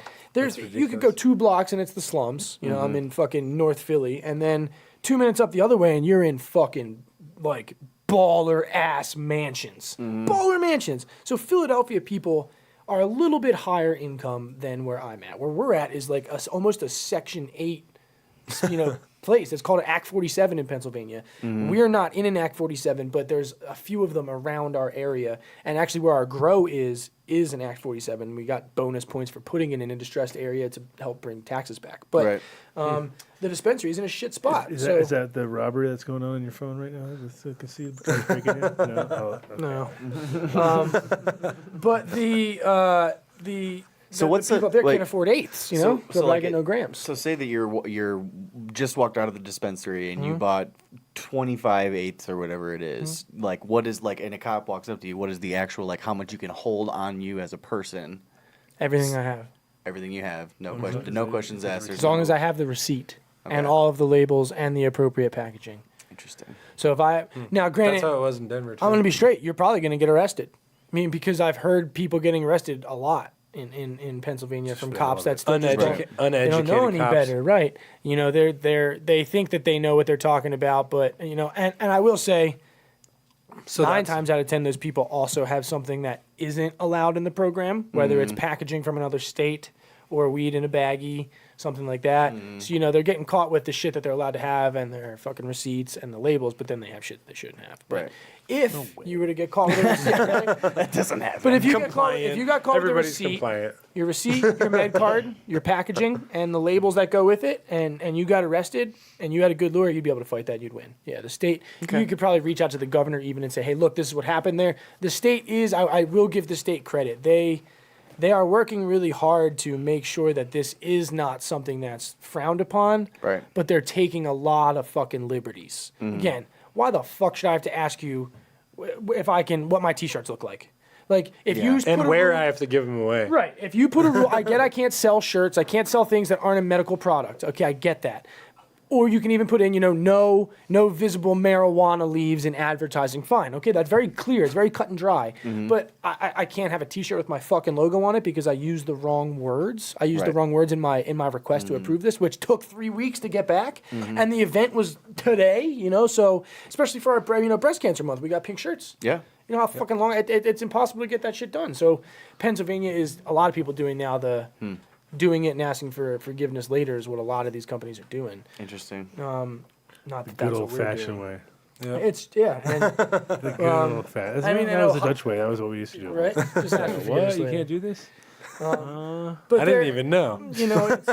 they're interesting. They originally one of the companies could have just put I just came from ETS. I could have put a full size extraction unit in a freaking corner of a room just like this, and they would have said, okay, yeah, you're good. You're good. And You're good. They don't even think about the further extensive things. Yeah. And now they see one room and one explosion-proof booth, and they're like, okay, now everything has to be an explosion-proof booth. It's like, well, duh, but like you guys should have known that Right. from the beginning. If you're gonna put regulations in, you should know now, what the regulation is. Ohio is fucking crazy because so people want applications in Pennsylvania by lying, saying, "Hey, my packaging is going to be 5 times fucking childproof. It's going to cost me." In reality, it would cost them like $9 to package this gram, and then they're like, "Oh yeah, that was great, fucking great, 9 times childproof, 100," and they passed the grading system on, right? Ohio said, if you put that shit in your application, you gotta fucking do it. Period. You gotta do it. Call them on their due diligence. So They licenses changed have up been their- snagged in Ohio. They've pulled licenses away from people not being compliant anymore. Well, good. They changed up all their packaging here in Colorado for grams and extracts and diamonds mean? and sauce and shit. That little it used square to- packaging? yeah, that little square with the child safety lock, and then Yeah. it doesn't have to go inside the box because it used to be like the box or the plastic Tram jar jar, yeah. with a freaking box in it with the thing in it. And So now it's you can like just triple get- now you layered. can just Now get it's the just jar. chink, the one little thing. So if I like go to Bowler Wellness later and I get a gram of green dot, it's just gonna be in that little One little fucking- square thing. The Depending on which extract company, I know Viola was doing it. and a like couple Concentrate others, but- Supply Company or Nomads, Yeah, like they yeah. like Kenwall stuff. He puts Yeah, his as long shit as in they've there. updated their packaging to it. Some people might be burning through their old shit Yeah. still, but I know Green Dot and Okay. CSC Still and putting their good Viola. stuff in and- there. Yeah, they put their fire shit in those nice little things.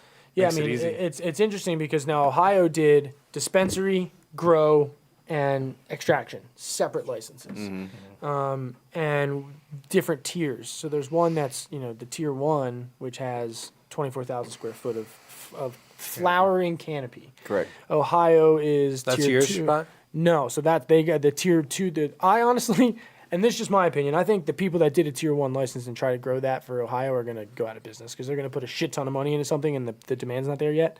We got a tier 2 license, so we're allowed to have 3,000 square foot of canopy, but we can then, as soon as we finish one, we can request building of another 3,000 square Is foot of that canopy bloom or veg twice. specific, or So just both? it includes everything except for what they're calling nursery.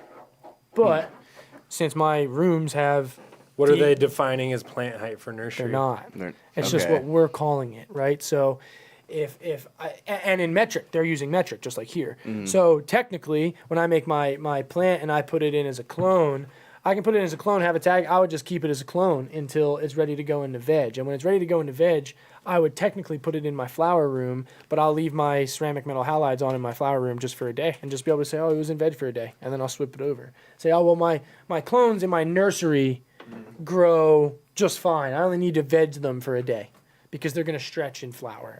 The state's not going to ask. But if I went and labeled my doors or my plans to them as here's Veg. where my veg is, it's not like they're saying, oh, anything 18.6 has to be under your canopy space or anything 12.12 has to be under your canopy space. They're not giving you light times. They're not giving you size restrictions other than it has to be tagged when it's 6 inches or rooted, the standard Right. metric shit. But yeah. Timeline of tagging. Yeah. No restriction other than that. Same thing as Pennsylvania, the Immaculate Conception Program. As soon as you're operational, they give you 30 days to bring in genetics. So I've gotten, genetics from fucking everybody that we know, bringing them all in. But it's interesting because, again, you have to do what they tell you that you have to do. But now we're able to have 3,000 square foot of canopy space there, have the extraction, and then have the dispensaries. Did they limit extraction size? What do you mean? Extraction square footage No. or volume? No. I could. The people that I know that Here in it's actually Denver- one of Tanner's guys, Shane got an extraction license in Ohio, and they're gonna bring hydrocarbon in, and it's gonna be a big full size machine. Yeah, they're not gonna restrict anything really.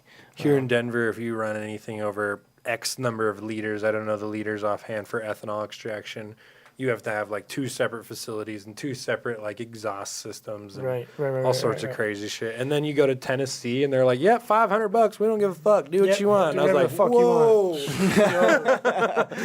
"Whoa!" Team Debit thing.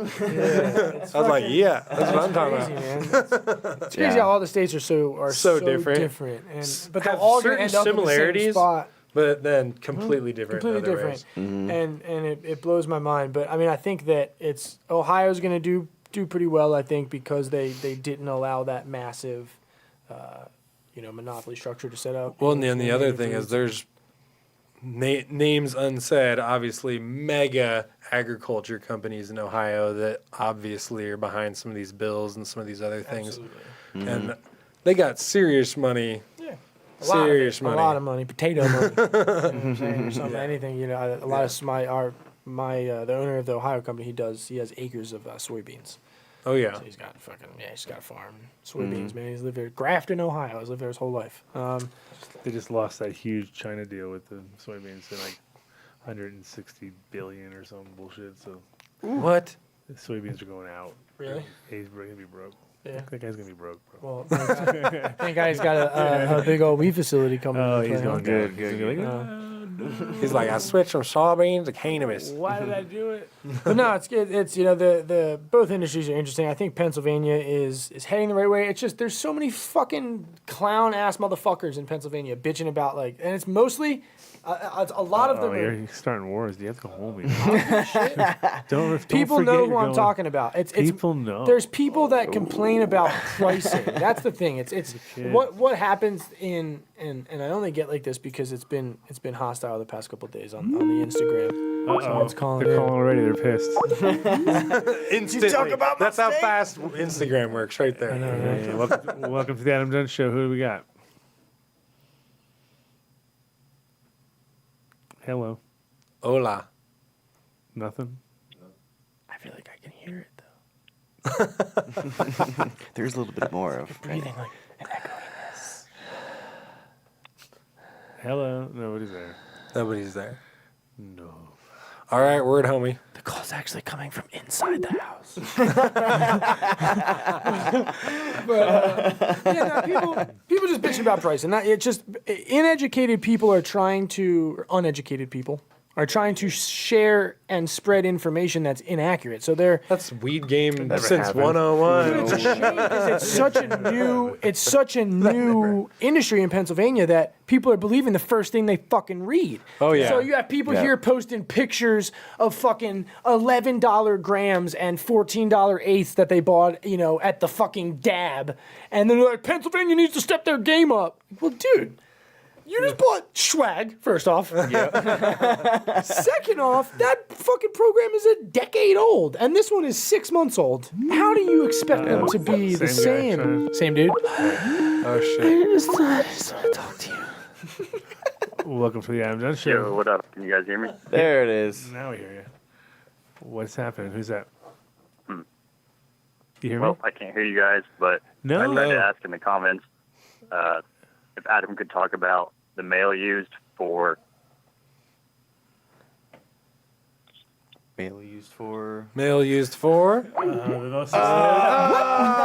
was gonna ask the question and then leave out the most important part. Mail used for. Oh, he's coming back! Let's see if we can hear now.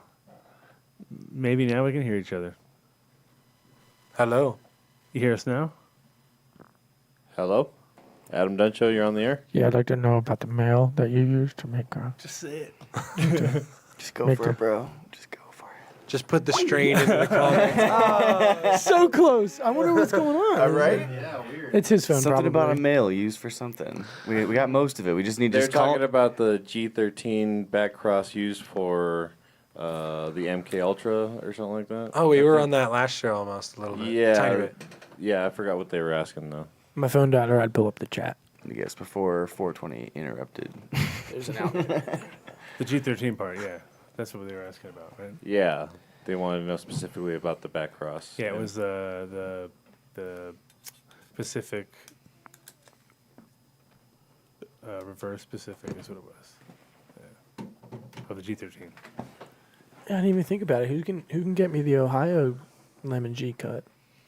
I'm gonna be in Ohio. It would only make sense. Duh.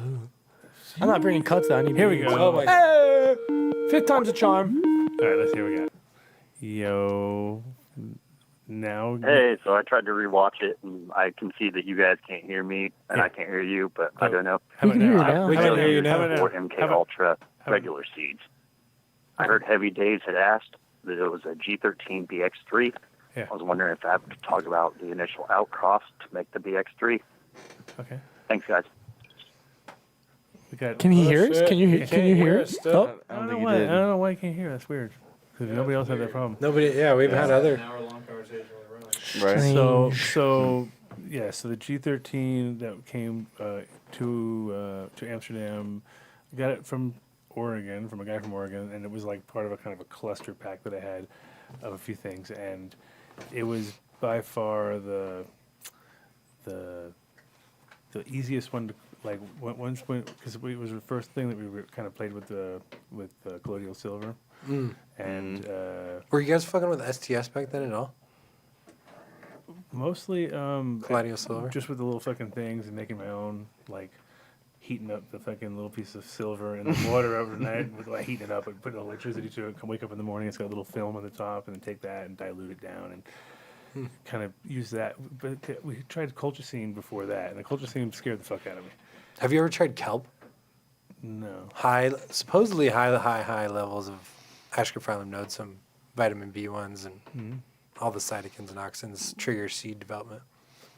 Like a like which kind of like say like a brand like Nitrozyme or something like that. That would be like a kind of a concentrated kelp product already that's out, maybe something like that. Anything that's really concentrated kelp. I heard Super Thrive even did it. What's Riot got in his reverse stuff? Isn't that just a bunch of colloidal silver though? Pretty much. He's got that bottle now, right? That you could buy from him. The reverse. Yeah. I think so. Just a bunch of colloidal silver though, right? I believe so. And not talking shit. I love Matt Ryan, much love. I'm just asking. Just curious. But that G13 that came in from it was nice because it was very like uniform, and it was, I wouldn't say it was easy because we didn't know what we were doing. We were just like throwing down different mixes. It was one of the first ones to actually do it. And then later we found out that it was actually kind of lucky because it was stubborn and it was of course, like usual, the one that was the best is the worst to root, the worst to do, like any of the things that you really like, you know what I mean? You're like, this thing takes forever. And so it was kind of like good in one way because of the fact that it took forever to do one thing, so that when you sprayed it, it was like, instead of being super fast and just out of control, it was kind of like it took a while, and it was like, but it was the first one to pop, and it was kind of like, then once it did, you kind of like could pop it out of that, that next round, take a cut off of that, and that plant was normal. But that first plant was like funky and kind of good to work with in a way, because you almost don't want it to be, because otherwise it'll get root bound and be a nightmare. Whereas if they're kind of like, cool, I'm just sit here and be lame, and you'll spray it. You're trying to make it, you're literally torturing it to get it to flip, And that's the thing that I've always said in the beginning was the ones that flipped easy, I always felt were kind of like sus. You know what I mean? Right, like, a little bit less stable. Really? Yeah. So if it flipped easy, it was just like it was just meh. Meh. Yeah, that's like mids right there. Like I almost want to like gotta work at it. And you work at it, and those ones seem to be the ones that are like, okay, right, that's it. Because if they flip really easy, that's like usually, in my opinion, a good sign that they're gonna respond to something really weird quick in the garden. Right. Yeah, like that's a what I light, mean. like a Do you light think leak. that would or mean that something. it would start putting off like bananas and shit like that easier More than likely. something that was harder to flip back. Yeah, Gotcha. more likely. I believe so. I mean, from what I've seen. And so I kind of like, like, it's like the same with males. Like, you don't go for the first ones that flower early, you go for the ones that flower late. Right. Everyone's like, huh? You don't want the one that, like, popping off, like, quick, because then it's going to fuck off all your shit. Like, and that's what they do, and so in like places that didn't grow sensi, and then when people told them to grow sensi, like in Jamaica and stuff, a lot of times they would think they're doing a great job, but they'd literally take down all the big, beautiful males that were like maybe the ones that you wanted to ever breed with, and then never got the lower ones, you know what I mean? And then those lower little shit ones are the ones that kind of got some seed in there. And so when you got this like lightly seeded Jamaican weed, a lot of times it was pretty shit when you grew the seeds out, because right, or this it was the seeds weren't fully mature. And even the guys who, like, if they don't pay attention and they try to do like one garden and do one male properly, very few people are doing it. But the ones that did do it, if they didn't pay attention, they had the same problem, because they had a lot of people clustered and growing right next to each other. And the fact that people, when you grow you know the difference. You grow stuff and it's looking great, and then all of a sudden you're like, wait a minute, why is it so hard? Like it looks weird here, and then you're like, oh no, you'll see. And if you purposely do it, of course, it's a great thing. But if you're not purposely doing it, then you know there's some problems, and that's. I mean, you've grown enough seed this year to see that effect. That's for damn sure. And amazingly, it was that one garden from what's his name that we went by? Homie up in Loveland? Yeah. My buddy Brady. Brady. He only had 2 plants in that whole 5-acre plot, and that was like, I don't know how many seed he got out of it in the long run, but it definitely looked like if it really got it, every single plant in there, you're like, that's pretty effective for a 5-acre 2-plant ratio. I've heard other people going way higher than that. Oh, way higher. Like I think Oregon CBD was talking about like 1 to 6. That's crazy. It's a lot. Doesn't make sense though. I think, especially since they don't have, because I'm just thinking of. I wanted to ask you, what's your timing preference? Do you like to wait week 2, week 3? Like if you're going in and you're repollinating females, week 2, week 3, when are you doing Depends it? on the strain a little bit. If it's a 9-weeker. 9-weeker. Then like on the third week? Second to third week in that zone right there, like, One time only or continual pollination? Because I know continual pollination, obviously you have get later development of seed, but yeah, you kind of like, you really only, everything happens real fast, and people kind of like. the second that calyx hair pulls back in, you're good. Yeah, so I'd hit them once really good, and then if I felt that there was some reason that I wouldn't, most of the time, no. I mean, most of the time, it's, Maybe week 2 and week 3, but nothing really further. That's the maximum, pretty much. Yeah, because you need 6 solid weeks of growth. So that's 6 weeks, if you think about it. Third week, pretty much pushing it, because you don't want it to be right on the last day. Right. You kind of want it to be like a few days earlier. Right. Maybe 5 to 7 days before. Because the best is if you can wait until one seed falls out of the plant, then you're like, boom, let's do this. Yeah. Like you walk in the room and you're like, oh shit. Dude, that's what we had in Oregon, bro. If you can wait until then, you know you got a great crop at that point. Like that's like the sign of a fucking. Oh yeah. I'm so excited. We're ready. Dude, we harvested 130 plants in Oregon, and we had a minimum of 100 pounds of seed that just fell off. Yeah. Not even the extracted stuff, the clean stuff. Yeah. So pumped. Yeah, and there's acres of that. And there's 20 acres of that. Yeah. 50,000 plants. That was 130. Right. Yeah, I mean a little bit of seed. That's a fucking lot of seed. So if you need it, come get it. Yeah, holla. Kilos. And what type of seed is it? Is it just like high CBD? It's hemp, high seed? CBD. Yeah. It's the Oregon cherry, which is original cherry, back cross original cherry. Last year we had 6.22% terps on fucking hemp. Wow. 24.42% CBD. What was the THC? Obviously So you just harvested early. Well, we actually ran last year late as fuck to determine maximum THC and CBD potency. Yeah. So we ended up chopping actually a couple days ago, a year ago, Right. October 24th, 25th. So a little later. So late to let it fully develop. We hit we were already compliant, so we were good. But at that particular point, we hit 0.07 THC, So it's a little 24.4. So we were like, shit, at October 25th, if that's the ratio, then October 1st to even 14th, you're fucking gold, Right. Yeah. You So- get that 0.03. Yeah, I mean, we had Too already far gone away. through frost and fucking everything. Like Yeah, we had all good. Yeah, all good. Yep, no botrytis, no nothing. That's the worst part right there, because then all those seeds are fucking. Ugh. Fuck yeah. It rots from the inside out. Yeah. Well, and then we took those seeds up to, and you can check out on my Instagram, we had 91% germination rate because of our super plugs, and obviously these fine fertilizers here. But, yeah, 91% germination with just mainly a foliar spray. We had lawn sprayers basically hooked up. Yeah. And then we had a full-time dude going around and fully root drenching everything. Nice. 70,000 seedlings. Because you got to get a little runoff. Total foliar Yeah. systems don't quite. They'll work for a little while, but you got to have just a little bit of runoff. Yep. Otherwise, you'll get some weird buildups and Yeah. stuff like Yep. that. So definitely keep that in mind if you're using foliar systems. Yep. Yep. And then also what's interesting is just the scale of having to know that this is going to get bigger and bigger, and we're going to have to do like Huge.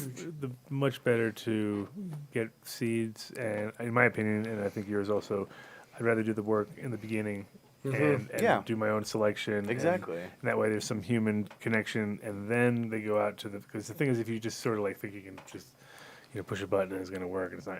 There's got to be that one spot, and that's the most important. Sweet part. timing. Yeah, and the thing is, when you do seeds, it's just so much easier to select for.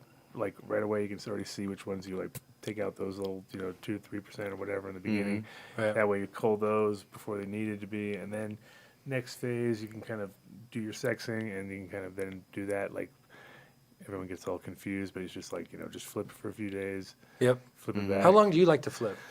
3 days. 4 3 days. days? Maybe. 4? It depends on the. Depends on the variety. Yeah. I've heard like 6, 7. I think that's too long. Might be a little. It's a little long, but the beauty of 6 or 7 is if you're hiring out somebody else to do your culling on a hemp scale, it's gonna work. You're like, they can fucking see everything at 6 or 7. Yeah. It's very obvious at that point. Yeah.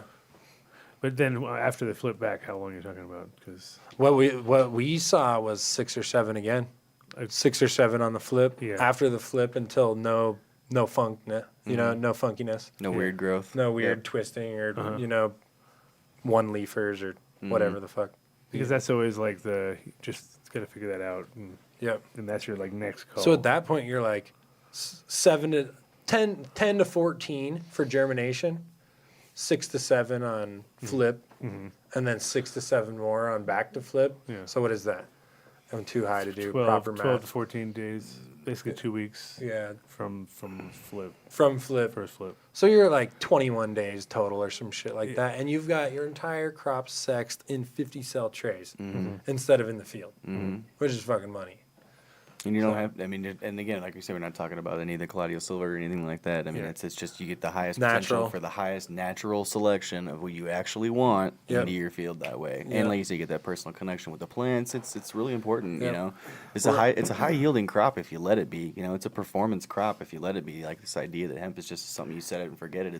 It's just not. It's Been not seeing one some of those pictures crops. this year specifically of fields that are just fucking huge, man. Huge. And to the point where it doesn't even look like hemp. It's a straight fucking weed garden out in the middle of fucking nowhere. Yeah, I mean, that's my shout out favorite to- kind. I think he's up your way actually too. Fox so- Tracks. Are you? so before- Oh, yeah. Yeah, I mean, Yeah. He was just in a field yesterday that was fucking blowing me away. I mean, Yep. dude, they're fucking big old fucking CBD colas that you said he was squishing it and getting fire ass CBD rosin with the insane amount of terpenes just from some shitty hemp flower. Yeah, it's Straight up. crazy. Well, that's the thing we were talking about before everybody called, which is that farm I showed you, robbed at gunpoint, which we're kind of going into that story, so might as well, before the end of the show, talk about that, because that's probably going to be, we got a little bit of time. Hey, I just want for the record, you brought it back up, not me. This is Croptober. Well, You told me, hey, someone called in, and you brought it back up about getting robbed. I want to hear the story. It's Croptober, and we know that that's like the big. So we all worried about weed, and now we're growing such a good fucking hemp that the hemp is being passed off as weed by people who don't give a fuck, because to them it is weed. You know what I mean? Like they see it as weed. It looks like it. It smells like it. It smokes like it. Yeah. Tastes like it. Even Quacks like a at this duck. point. It quacks like a duck. It might be a fucking duck, huh? And again, like people, when you're like, even that was one of the things that made me laugh about looking at some of this hemp. I was like, man, this stuff looks really, really nice, but I ain't gonna smell. I haven't got to waste any time trying to smoke it all or do anything. I would maybe do some runs or something with it. That'd be fun to do. Yeah. But in general, I think it's amazing how beautiful you can grow some fucking killer, genetics. Yeah. And You say just beautiful, crystally, THC looking flowers and terpenes and all kinds of. They're using old sativas and stuff like that and cross them with high CBD varieties, and you're getting terps all over the fucking board. Even just running that I plan on getting pretty much hemp genetics for my actual medical marijuana grows, because then I'm actually able to pull out terpenes that other people probably aren't going to have. Yeah, exactly. So when I start doing my, my distillation or any type of separation, I can pull out terpene products and terpene profiles that I could mix back in with something that might not be high CBD, but maybe it's a terpene profile that goes really well with something else. I feel like a lot of people aren't going to get those terpenes from just going out and buying fucking the standard CBD genetics that everyone thinks that they're just going to. Oh, and you're so CBD. right on that. Yeah. You're It's so not right how on. it works. Well, and it's funny too because if you look at the traditional like certified quote unquote under the Shit farm that bill comes from Canada in big fucking bags. Well, no, the ones for Colorado even. There's like 2 or 3 strains. I'm going to leave the names out of them, and I'm also going to say I respect those people for sure for what they did. But if you go back and look at the only certified seed for Colorado, it's like some pretty I'll call names out. Isn't one of them 303? One of them is 303 seeds, right? One of them is the Spectrum, right? Which Isn't the that approved, Spectrum's right? fire. It's approved, Spectrum's actually fire.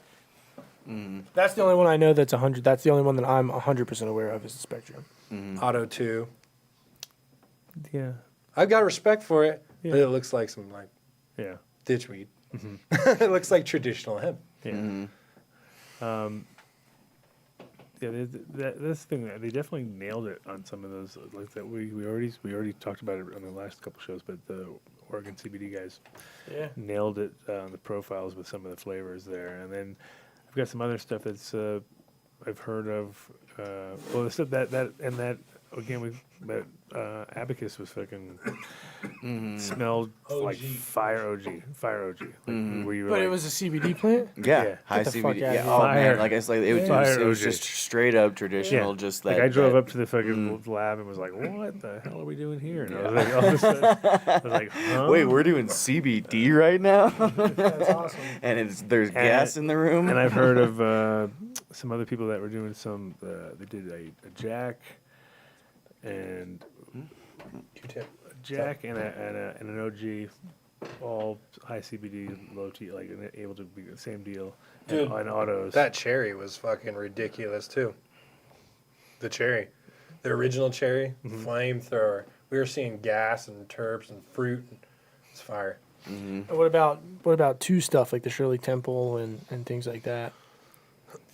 I mean, I haven't seen I haven't seen that. So I haven't seen that grow before. He did some small runs this year, so I mean those are down. So we'll get some profiles from that. But no, I mean, nothing. I didn't see any kind of numbers because that's the thing is, it's really weird when you grow something in a like 10 or something like that, and then you really have no idea. Right. Yeah. And then Until you do it then someone shows you a photo of like 10,000 of them. You're like, oh shit, like 50,000, whatever. Now it's like, looking, whoa, this is interesting. You know what I mean? You've never even seen these things, Right. Because these little details they come out in the numbers. Because In the masses. all of a sudden you see like a shitload of them holding each other up and doing a really good job, and you're like, man, I've never even seen that. Like when I had them, I was like just had them the gangly wangly, and it was kind of like fucking up. But that's because it needed to be crowded in.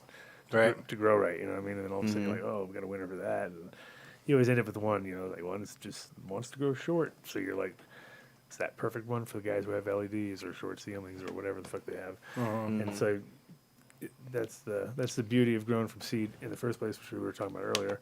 And if you're putting down 10,000, 30,000, whatever at a time, and you're able to just like run around and look at those, there's a lot of fun there compared to like, Here's 10. Putting down, 10,000 clones that you're just waiting for like the next virus to like wipe out the entire fucking thing, which is what's going to happen because you're going to be like, oh, this is all going great. Oh, shit.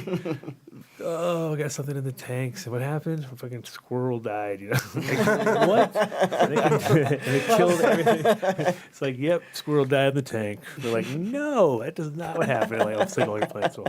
And then they're back up again. They're like, whoa, this shit's fire. We let it squirrel. Squirrel weed. No, but if you haven't, you just never know. Go off the rails. Fucking shit breaks down. Whatever. We had so much, dude. Farm life. Farm life is interesting. We had so many different things happen this last year. Our river, the river that feeds our irrigation supply for our entire hemp field, literally ebbs and flows by 12 to 15 feet. Wow, that's a lot. It's a deep ass river, literally, and so once it gets up to that 15-foot mark, it's literally like creeping over the side right into where our irrigation, sand separation, all of our pumps, there's like a 500 amp freaking panel right there, like 8 feet up off the ground. You're like, huh, yeah. So, crazy. It's good shit. Yeah, but that's the whole deal. You are literally at the mercy of, and when you're able to do stuff on scale.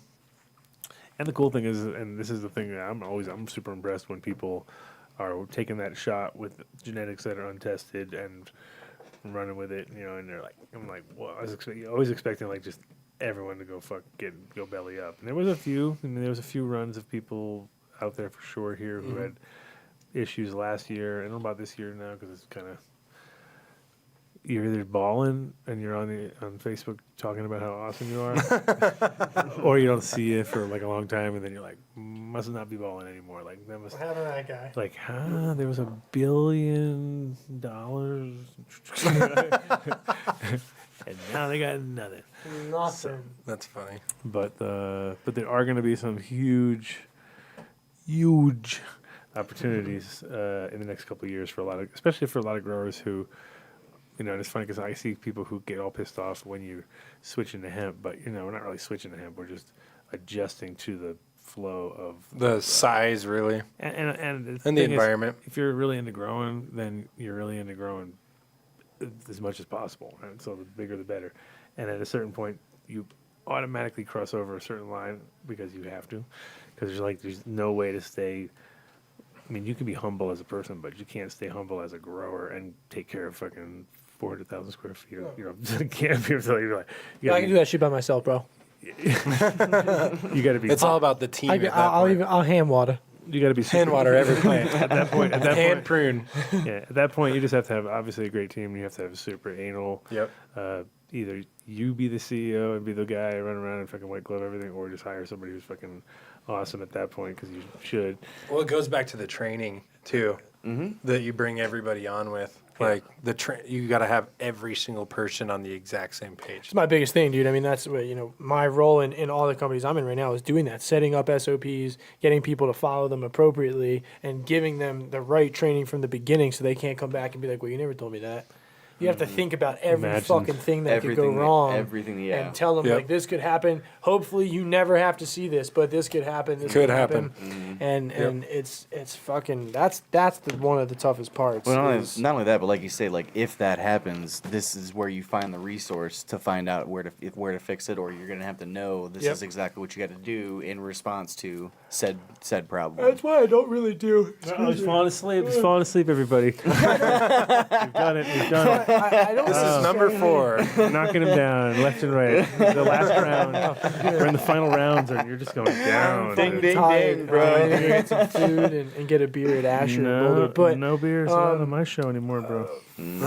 What was I just gonna say? Oh, what were we talking about? Oh, he lost it. He lost it. Shit. The train has derailed. Yo, what were we even talking about? Slow motion. What were we talking about? Seriously, what were we talking about? Like 2 seconds ago. I'm changing the subject so you'll never remember now. Fuck. All right. First of all, seeds and shit. But. So you gotta get a shirt. Yeah, look at this. I'm going to 18 shirt. Yeah. And then you'll recognize. Yeah, look at that beard. You'll recognize our buddy here. So you are gonna be one Fuck, of my. what was I gonna say? God damn it! Somebody in the chat come in with the clutch. Tell us what we were talking about. You're gonna. I'm gonna give you a set. Yeah. And you're gonna come back with the fire. And you're gonna pay me in fire. Fuck yeah. That's the only Bubble way. bag set. Yeah. Nice. 8-bag set. Big shout out Mark Rose here, right? Exactly, Mark Rose and So that's a fresh bag right Look there. at these. Oh, look at those, sexy. Oh, dude, I actually really like that. How it's got the. This is the super special model. They only have 2 of these, so I'm giving you the super deal. Fuck yeah. Dude. Where You see this Pennsylvania? Dude, and they're 20s? The first solvent is going to be in 20s. Yeah. Gee. And so These are nice. this is so you can pull extra fast. because And- it'll Yep. fucking drain Gives it out. extra drainage. But you don't have quicker. that full mesh because that's a waste of fucking time. It's impossible to grab it. Yep. So like I Best said, of both that's worlds. one of That's two. legit right One there. of two. I've got. Handles. Yep. Mark Rose, you're a genius. Is Yeah. he still in the Paul or where is he? Still right there. He just went back. That's legit right there. So Yeah, we are in the R&D phase. Thing is, like I said, we have a bunch of regular ones with the regular flat bottoms. Right. So we got those available, and then you're going to give me a report when you get back. Yes. And That's legit. you're gonna have to do it all video, and you have to do it all super. Sure. I'll tell Mark, and he'll know. He'll be like, "Where's the kid? Where's the kid?" He just got back. He just got back. Done ASAP. He's gonna come back in November, I believe, and then he wants to announce some other big news. He's got some large-scale water extraction deals going. Mark Water Rose is- extraction. Yeah. Ice hash? So, yeah, but Like what's that? ice hash though? Yeah, but in scale, like being able to just. Yeah, Thousands of Yeah, pounds. he's been planning this huge fucking machine, dude. That's like. Yeah, but don't even talk about it. I can't talk about it. Can't He's talk- been I mean, dude, years.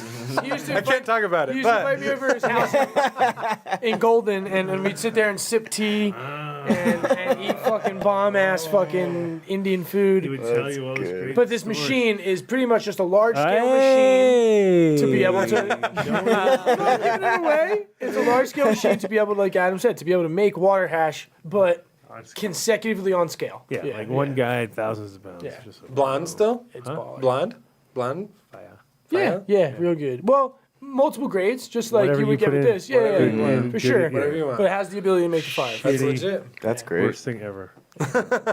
No, it is. See, I use these too with liquid nitrogen. So I do. Yep. I'll take like fresh frozen material and put it in like a 220 bag or a 160 bag and dump cups of liquid nitrogen over it. And make videos of that. You gotta do it all. You gotta make a video when you get home. Yeah, man, So do you, it. You dump liquid Get nitrogen hyped over up. it, you break it up, Yep. and then you just Come shake on, it kid. into like a big style trim bin. Yep. And Break it pull out. out all your keef and shit. But yeah, put it into a sieve just like you would water hash. Dump more liquid Get all nitrogen over it. beard sieve it hair in thin, there and shit. Or you can put it in a freeze dryer. Shake And then it really hard. when you press that, it's better than making rosin. Or so people are making live rosin now from like full melt, right? Yeah. It's better to make it from liquid nitrogen because liquid nitrogen you don't lose your monoterpenes that you're losing with the water. So when you put that in there and you start pulling out all the monoterpenes with the water, if you're doing it with liquid nitrogen, it's just evaporating. You're not technically losing terpenes with the evaporation of the liquid nitrogen Yep. because by the time you've shaken it off, it's still only, and then at negative 350, by the time you shake it, it's like negative 250. It's just so brittle that even just the basic Well, that's is pulling it off. It's like sieving assisted with dry ice, but the dry ice fucking destroys your product. The liquid nitrogen's way Right. better. You let it dry out, press it with fresh frozen material, and it's fucking way better than anything made with water hash. right. It's good, man. Yeah, it's bomb. It's good fucking stuff. Ball of shit. There you go. Now you can Take a video. Take Take a a some video. Give up all your views. tech. Give up the tech. Give up the tech. I love tech. I share tech. I don't give a shit. I don't have to hide nothing from Hey man, you know, like we were talking about, you know, at this point, like open information about this type of stuff is good for the industry. It's good for everybody. You know what I mean? Like it's open about nutrients, about every part of it, the synthetic, the organic, all of it. You know, Especially because 9 times out of 10, they're just gonna find it on the internet, but then they're gonna come back and be like, "You're a fucking dick because you could have helped me." exactly. There's one Why person. the fuck didn't you find tell out me and where it was figure it out. instantly? There's I won't say there's just one person in the industry that I like and I still one person that you like. Well, no, I respect this individual, I really do, but I reached out to them with information saying, "Hey, Bubble hash. Or that was some water off the Pakistani. Oh yeah, let's talk about the here's a Pakistani. purple." Same one. Oh yeah, we Same one. got to talk about the Yeah, Pakistani. Yeah, let's talk about that. So this is actually teed up right back into the convo that we were having with 420 I hate to or do it. 420, Okay. which was what? Kush is not Kush? no. Every single good strain came from a soldier overseas at one point. There was that comment that I heard at one point. Yep. But this strain supposedly came from a vet overseas No way. that went into Pakistan. Forget about it. Forget about it. That never happened. Go by. And he popped a bunch of beans when he got back here. He basically ran into these dudes in the field over in Pakistan making fucking finger hash, you know? Came back over here and popped a bunch of beans, brought them all up. Supposedly did like 7 generations of back crossing, supposedly. Supposedly. Supposedly. He read that was a good number. He's like, that's a perfect number. What? Pulled out a real unique terpene profile. Super unique terpene profile. Apparently, it's back crossed to Bubba Kush at one point, just for stability. Apparently, is something else that he threw out there. It has that look when you think about it because it's got those crazy weird leaves. Yep. Tastes like sushi and carrots and oregano. See, it's crazy because What did you say? I told you this, and like I told you this when I first brought it up. Every person that I know that smells this particular strain smells something different. Smells something totally different. Like so, when I smell it, I get like a salmon, cream cheese, black pepper, caper sort of a thing. Like straight up. Like it's really crazy. It's unique to everybody. It's funky as hell. So you have pepper in yours too. No pepper in no pepper on my palate. For that one. Strange. Yeah. Pepper's one of those ones where usually that would be like the one you'd hone in on first. But, well, that's going to be the one that everybody No pepper for me. For whatever reason, I get like cream and carrots. It's fucking weird. What strain is it? It's the Pakistani landrace that was used for that bubble. And it's a gorgeous 23. Yeah. All purple like that too. Oh yeah, that's gorgeous. Yeah. It kind of reminds me. I know it sounds. It kind of reminds me of the flubber. Is what the flubber looks like. Dude, and it's straight sugar like all the way to all the tips. Under the tips. You don't weigh shit. There's like all that sugar leaf is fucking. You're not throwing nothing away at that. Yeah, that shit's fire. That's my favorite. A lot of those are my favorite to work with hash wise because send a photo to you can just fucking defoliate while the plant's still standing, and then you don't have. What? I hate the Take strains. a photo, send it to him. He can post it. You can put it up. Oh shit. Well, hey, actually, I hate to do this, but I actually got to run. I got an engagement for this evening. I gotta go. You're getting engaged, bro? No, engaged? Not at Good all. luck, man. We only have we have like 16 minutes left. I already got pushed back Just an go. hour. Just go, bro. Should I wait this? Close the deal. Just Close the deal. Do your thing. Close the It's deal. it's a deal thing. The engagements are important. Just go make that happen. Just don't knock the camera and everything over on the way out. I promise. That's all you have to do. So one deal. Word up, brother. Absolutely. Of course. Nice meeting you, man. Cheers. Yeah, homie. You can Yes, say Kyle sir. was on the show now. Yeah. You can say Kyle was on the show just like normal. Yeah, Kyle was on the me- show. Yeah, me and Kyle. Yeah. Where's Mitch? He's Mitch? Look, he's perfect, Mitch.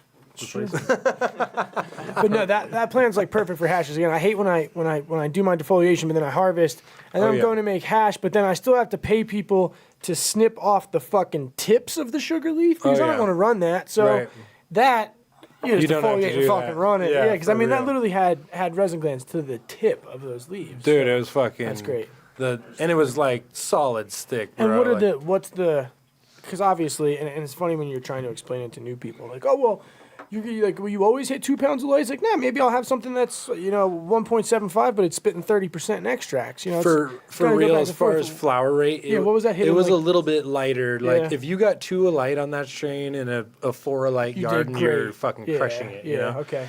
So, peace, brother. Peace. Yes, sir. Yeah, a lot of that comes down, in my opinion, to how it hits the bucket. Like when you're trimming it, you'll know. Like you hit that first one, it goes like tongue. You're like, oh, this could be great. And then you get other ones where you're like, didn't even hear anything. It's like You're like, what the fuck? Floated into the bucket. I've grown probably like 400 plus varieties, and that thing is top 2 as far as uniqueness. Like fucking crazy. Yeah.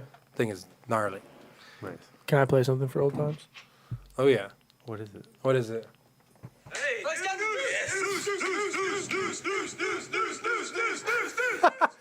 The new season Yeah. is fucking incredible. I mean, dude, at season 13 of a comedy show, you should, and they're openly repeating episodes.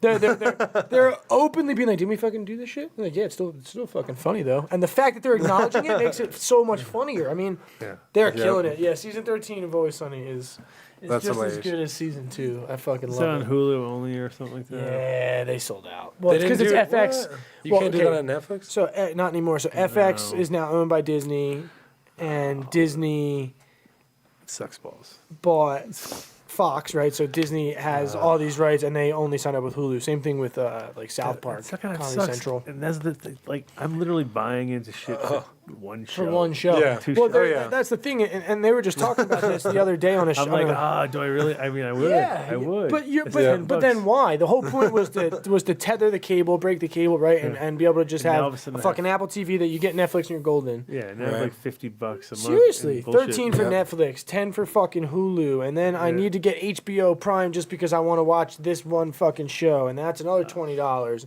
It's fucking insane. It Speaking really of is golden crazy. shows, did you guys see the last South Park?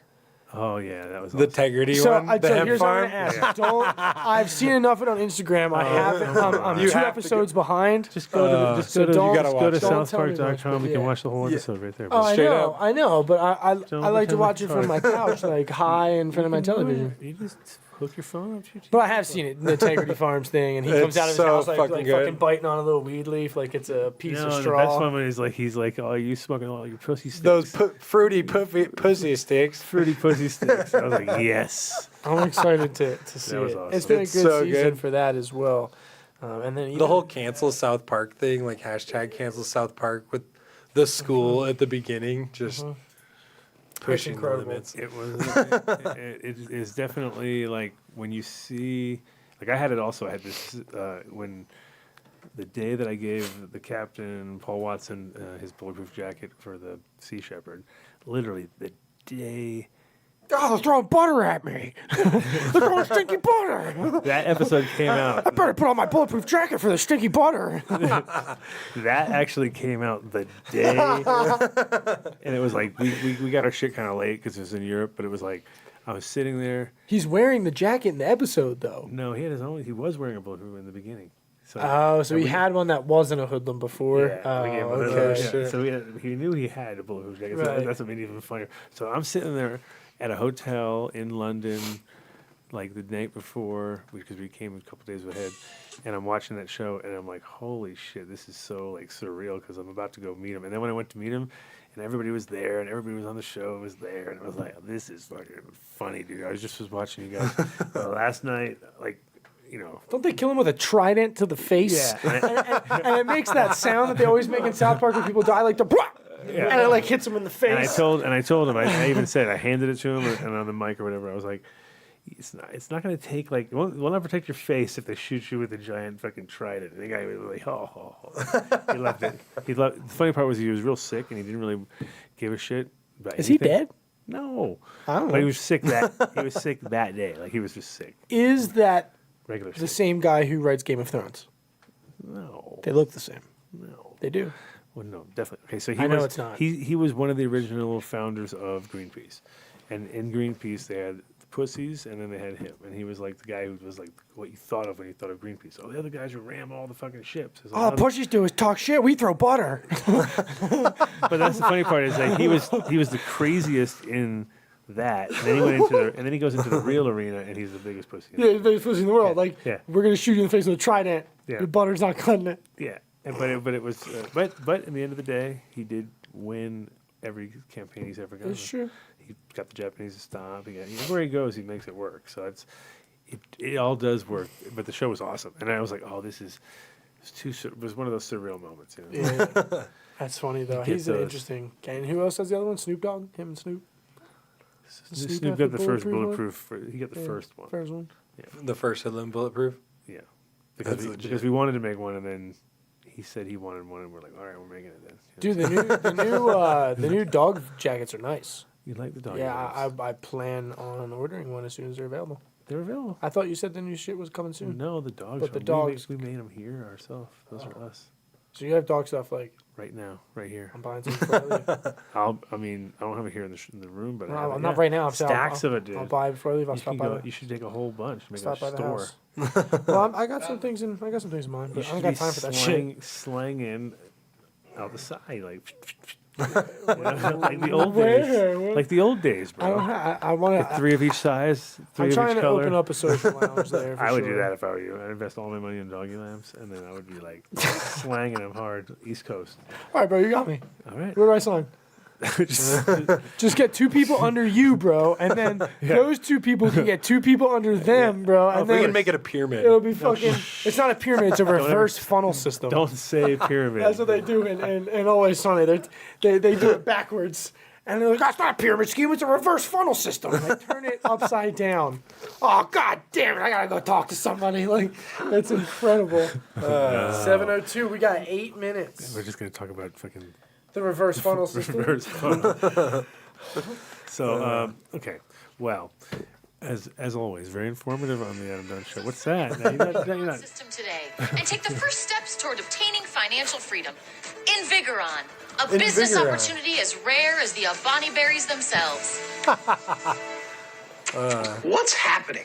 You're like a berry salesman now, or? No, I'm a distributor, Charlie, for a revolutionary new product that changes lives. Right, now explain Is this these what to you're trying to sell me on? Those are my new wrenches. Berries? I got those free for sitting through a 20-minute presentation. Do I get a free set of golf clubs for sitting through the presentation too? All right. Let's go. It's hot in here, man. Those fucking lights are some serious shit. No, they're not. They're like nothing. But it's hot. No, It's hot. You got DJ. It's this shirt, dude. It's this dope flannel that you've had on. Swiss was You've had like- it on for I don't 2 have Swiss years. was like, dude, it's snowing. It's been snowing, and then I get here and it's 71. You've had on this since that show. I don't think you ever took it That off. thing's been on since the last show, dude. It's all fucked up. I need to I get, know. It's I all need to get sweaty. more. My pants are all stained from oil and shit. I need to get new clothes. I don't even want to But that's my thing, though. It's like That's my thing. Being stained. I got a new car. Get all stained I got a up. new car. What'd you but, 2015 Lincoln MKZ. Yo, you don't know. It's pretty baller. That It's Bob ride, It's yo. very. It's Yeah, come out like that. it's very Matthew McConaughey when he's like flicking his booger thing. Like, Yeah, that's you. people don't pay me to drive a Lincoln. Just, That's how I you like the way it feels. That's your. Sometimes you gotta go backwards before you can go forwards. Yeah, no, it's good though. It's like a yawn. I feel like Big Dummy in it though, because it's like a big boat car, and I feel like, hey, go sit out in my Lincoln. Yeah, like skinny guy coming out of Thing a is big a fat, boat. fat man's car. Yeah, That's not a good look. It's not, but it's cool though. It's good. You want to get It's out. comfy. You need to come out of that thing that's all like I a guy drive a like lot. him couldn't even drive. That's what you want. Put 14,000 It's the miles on reverse. it in You want 2 the months. reverse. Damn. 14,000 miles. You're like a string bean Yeah. driving a fucking Mack truck. I just I've been getting back to the fucking gym though, bro. I've been doing my Muay Thai, my fucking jujitsu, and hitting up the gym, fucking people up. Speaking Man. of, did you see Noah? You see the big, helping you swole up. Noah who? Noah Shoah. no I shot. don't know who the fuck you're talking about, bro. Come on, Snoop Dogg Noah. You haven't seen him lately? No, wait, what do you mean Snoop? Not Oh Jesus. Snoop Dogg Noah. There's too many people that came with Snoop Dogg. He's not the dude with the fucking long ass hair behind him. You're not paying attention. I don't know who it is. Obviously, you're the wrong guy to talk I don't know. to break that conversation up. Anyway, he got all swolled up recently. It's funny. Is he doing roids? No, I don't think so. I don't know. Maybe it's just some magical dust. It's like that extract dude, Farmer John 420. You know him on Instagram? He's like all fucking jacked up. No. But he just came on his live last night. He's like, yeah, I'm about to do these steroids. I'm just going to be honest about it. What? You're a fucking weirdo. Dude, why would you tell What? me that? Yeah. He's like, well, I've already been accused of doing it, so I might as well do. He used to, if it gives you any fucking clarification on the type of person he is, he used to do extracts for Subcool. So he's probably not all there. But What? Now you're throwing down something cool. no, like Subcool, he's weird. I mean, I don't think that's a hidden thing. man. I think it's obvious that people. Starting Subcool's a little podcast weird. wars are over. Look, see, like, phone's blowing up. I'm not talking shit. Subcool's just a little weird. That's all I'm saying. I got like Tub cool. Oh, come on, subby. But no, I got some TGA coming in the facility. End the show on a high note. No, please, come on. On a high note? Try to. So when we're gonna Can't get on. Oh, that type of high note. That type of high note. that was pretty good. Is that actually. good? All right, we're done. We're done, okay? No, not quite. We're You almost. said it on a high note, man. I'm trying Well, my that best was- here. We got 5 minutes. You got 5 minutes. From now on though, let's try to not bash everybody. I love everybody. I love everybody. You're such a basher. I'm not a basher. Such I a love everybody. Such a basher. Isn't So that a reindeer you're- basher? No. It should be basher and Basher Sing the song, and bro. Dasher. So hold on. Okay, I got a question for our last 5 minutes. You recently have been doing something fucking dope every year with Nick for Halloween. You guys doing anything cool this year? it's Or cool. is he kinda out of that, It's like- cool, but it's a lot of work, and I'm a little bit like, why do I do these things? Yeah. Like, What why- is going down for Halloween? What is going down for me in Halloween? Was the Joker last year? For me personally, no. This year, Nick wants to. So this is the problem: is that Nick, we go by what we tell him to figure out early, so we can like really gauge our shit and not be all like. I need you to tell me by February what you want to be for Halloween. Oh yeah, I want to know. I want you to tell me. I want you to tell me, and we're sticking to it, kid. There's no fucking. I'm buying your deviation. costume in fucking March, so. And so the funny part over was it. is that he came up with a good one last night, which was 2 days ago. He said he wanted to be a hacker, right? Like a computer hacker. Yeah, so that like was- Snowden. No. Why? What do you mean no? That's exactly what Snowden did. Don't diss what my So he kid- wants to be Joseph Gordon-Levitt, is what you're telling me. No. Okay, continue. He had a different way of thinking though. Like a his hacker? No, he was definitely thinking computer hacker. Okay. But I figured out that what he meant was he wanted to be anonymous. He wanted to get the anonymous mask. Oh, I gotcha. The Guy Fawkes mask, right? Yeah. So then I went and got him a Guy Fawkes mask, and then I gave it to him, and it was hilarious because it's like a adult sized. It's kind of wide and like. Yeah, his and he face put it doesn't on. fill it He out put it all on, the and it was like creepy as fuck. You're like. All right, that would fuck me up more than anything because it's like, is that a midget or is that like you don't know right away because he's got the big head and little body. And So you're it's like the V for Vendetta mask. Yeah, That's yeah, pretty yeah. much what you're Yes, saying. which is Guy Fawkes, right? Yep. And so the funny thing is that he knows it's Guy Fawkes now. So he put it in his backpack and he brought it to school, and no one's supposed to be bringing anything to school because everybody's like trying to be like, don't tell your kids not to dress up, Don't wear a mask because they might, do something terrible in a mask. Well, they just don't want everybody to. But he brought it to school anyway, of course. as I'm sure his father instructed him to. I just said, don't. I said, here's the deal. You're a hacker. The most important thing hackers can do is not get And caught. if you get caught, you don't tell them that I told you could bring it. Hackers never get caught. That's the whole point. Sure. Yep. And then he kind of learned that, so he came home all proud. But I trimmed down. I woke up. So that last night I took the mask. I trimmed all the edges. It was perfect. It did that real easy. And then I steamed it, and I bent it, and then I made the eyes bigger because when he put it on at first, it was like barely, like his eyes were like just in the middle of the thing, so it looked like he was cross-eyed. And they probably don't make children's versions of a Guy Fawkes mask. Not really. That I can. Not in a pinch. Right, not that you could go get right there and then. Yeah, Not a $10 right now. Not a $9.99 at the fucking. I was like, yeah, $9.99, perfect. Hoodie, $9.99, some gloves. You're good to go, kid. Old flip phone. I gave him he's got a little flip phone, so he can be like there, off the grid. So you're gonna dress up as like a computer? No, that's his like go to the costume thing. We are we have to be a fucking steampunk robot family. Steampunk robot family. So it's fucking work, dude. I'm telling you. That's gonna be a lot of work, dude. It's gonna be lots of colors. And part of it is the bike again, because the bike becomes part of it. So this electric 3-wheel bike thing. So that kind of makes it fun. Very Amsterdam. Well, easier too, because you could just like ride the bike and just like. You're like, I don't have This is way carry easier. all this shit.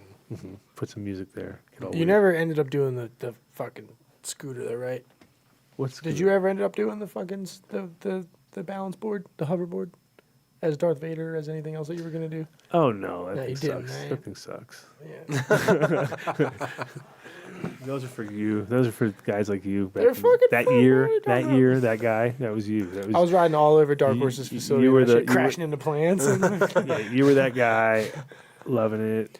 Right, in the, but right you could catch before people they falling on camera. and which then was they all great. and then they all caught on fire, and then everybody got scared. I broke the fucking shit out of it, dinged up some serious walls. You Yeah, know, yeah. that 7:10. We talked all the way through 3 hours, 2 hours and 50 minutes. Are you feeling it? I'm feeling it. I'm tired. I'm hungry. Look at you. He's about to go. He almost went down. he almost went to We sleep. had him so close, guys. We were like ready to go. Like, just keep bringing him in. And between the two of us, we'll just be, what's going on? All of a sudden, he's just boom. Done. Yep. We'll give a shout out to whoever, wherever, right now. You're like last chance. I don't know who's watching. Shout out to my. No, I can say now. watching My people who you are like. Just big shout out. Follow to. us on Perea, Pennsylvania on Instagram. The Keystone Dispensary on Instagram. Perea Biosciences and Keystone Center of Integrative Wellness on Instagram and Facebook. And Cool. Yeah, that's that. I want to thank Ron Wallace also for calling in. He is a sponsor of the show, so we talk a little bit about him every week, but now you got to hear him, and he hear the reason why he's so fun to talk to, because he's a proper guy, real deal, in New England, makes his fucking, you should feel the dirt at his place. His soil is so like, you're just like. Money. Yeah, you're like, whoa, nice. So always a pleasure to talk to him. Thanks to Kyle, who had to leave early. Yep, Thanks. Kyle Bro on Instagram. Yeah, and then of course thanks to Tate for letting us use the spot here and give us some insight to his philosophy, and we'll just have him whenever he's around, sitting in, being the Mitch substitute now. So, and then we'll have Kyle do the. What happens when there's no one here? Who do you talk to? Because there's another, just me. Just just you, just like rambles back and forth. Yeah. Yeah. Sometimes we usually have somebody calling in. Yeah. That's usually the hope. That's good. That's the minimum. I can always call in and just like make bird noises or some shit later on. Well, now we lost our most important calling guy, so we have to like move on to the new and improved calling people. Okay. I don't know what that means, but when you're ready, when you're ready to call in and be a. I checked it. It worked after. I checked it after the fact, and it was fine. Okay. No, I wasn't even meaning him. It's okay. Everybody's confused. Everyone's confused. It's all right. Talking in code, bro. Talking in code. Code, bro. Talking in code. Okay. Talking in code. You guys trying to scare me? Shout out to my beautiful wife, CC, and little Nick. We are headed down to the farm, which has been saved. Farm is being saved. Things are happening. Yeah. That's good. Farm saved. Saved farm. Farmer saved. Yeah. How many acres you got down there? Well, total 114. For hemp? No, like probably about 20? 60? 60 to 80 maybe. Depends on, there's a lot of rocks up top, so we may have to do like some raised beds or something in there, but yeah. that'd be okay too. That'd be pretty rad. Because then you at least be under control. Maybe like build it real perfect, just miles of fucking, just fucking. Well, you put the beds in while you're doing the trip and everything. Slammo Jammo. Slammo Jammo. Check out Keto Life Nutrients on IG and our sister company, Optimize Horticulture. Woo. Yeah. Consulting company, services company, hemp company. Yeah. Tell them the ambassador sent you. The ambassador sent you. Ambassador. And then they'll know exactly that has to be me. See you guys next week, and peace out. Peace. There we go. Practically every one of the top 40 records being played on every radio station in the United States is a communication to the children to take a trip, to cop out, to groove. The psychedelic jackets on the record albums have their own hidden This is a special question. We don't want you to smoke genetically modified ganja. We want you to smoke the real thing. We want you to smoke the natural herb. Some call it marijuana, some call it sensimedia, some call it lamb's bread, and some people call it ganja.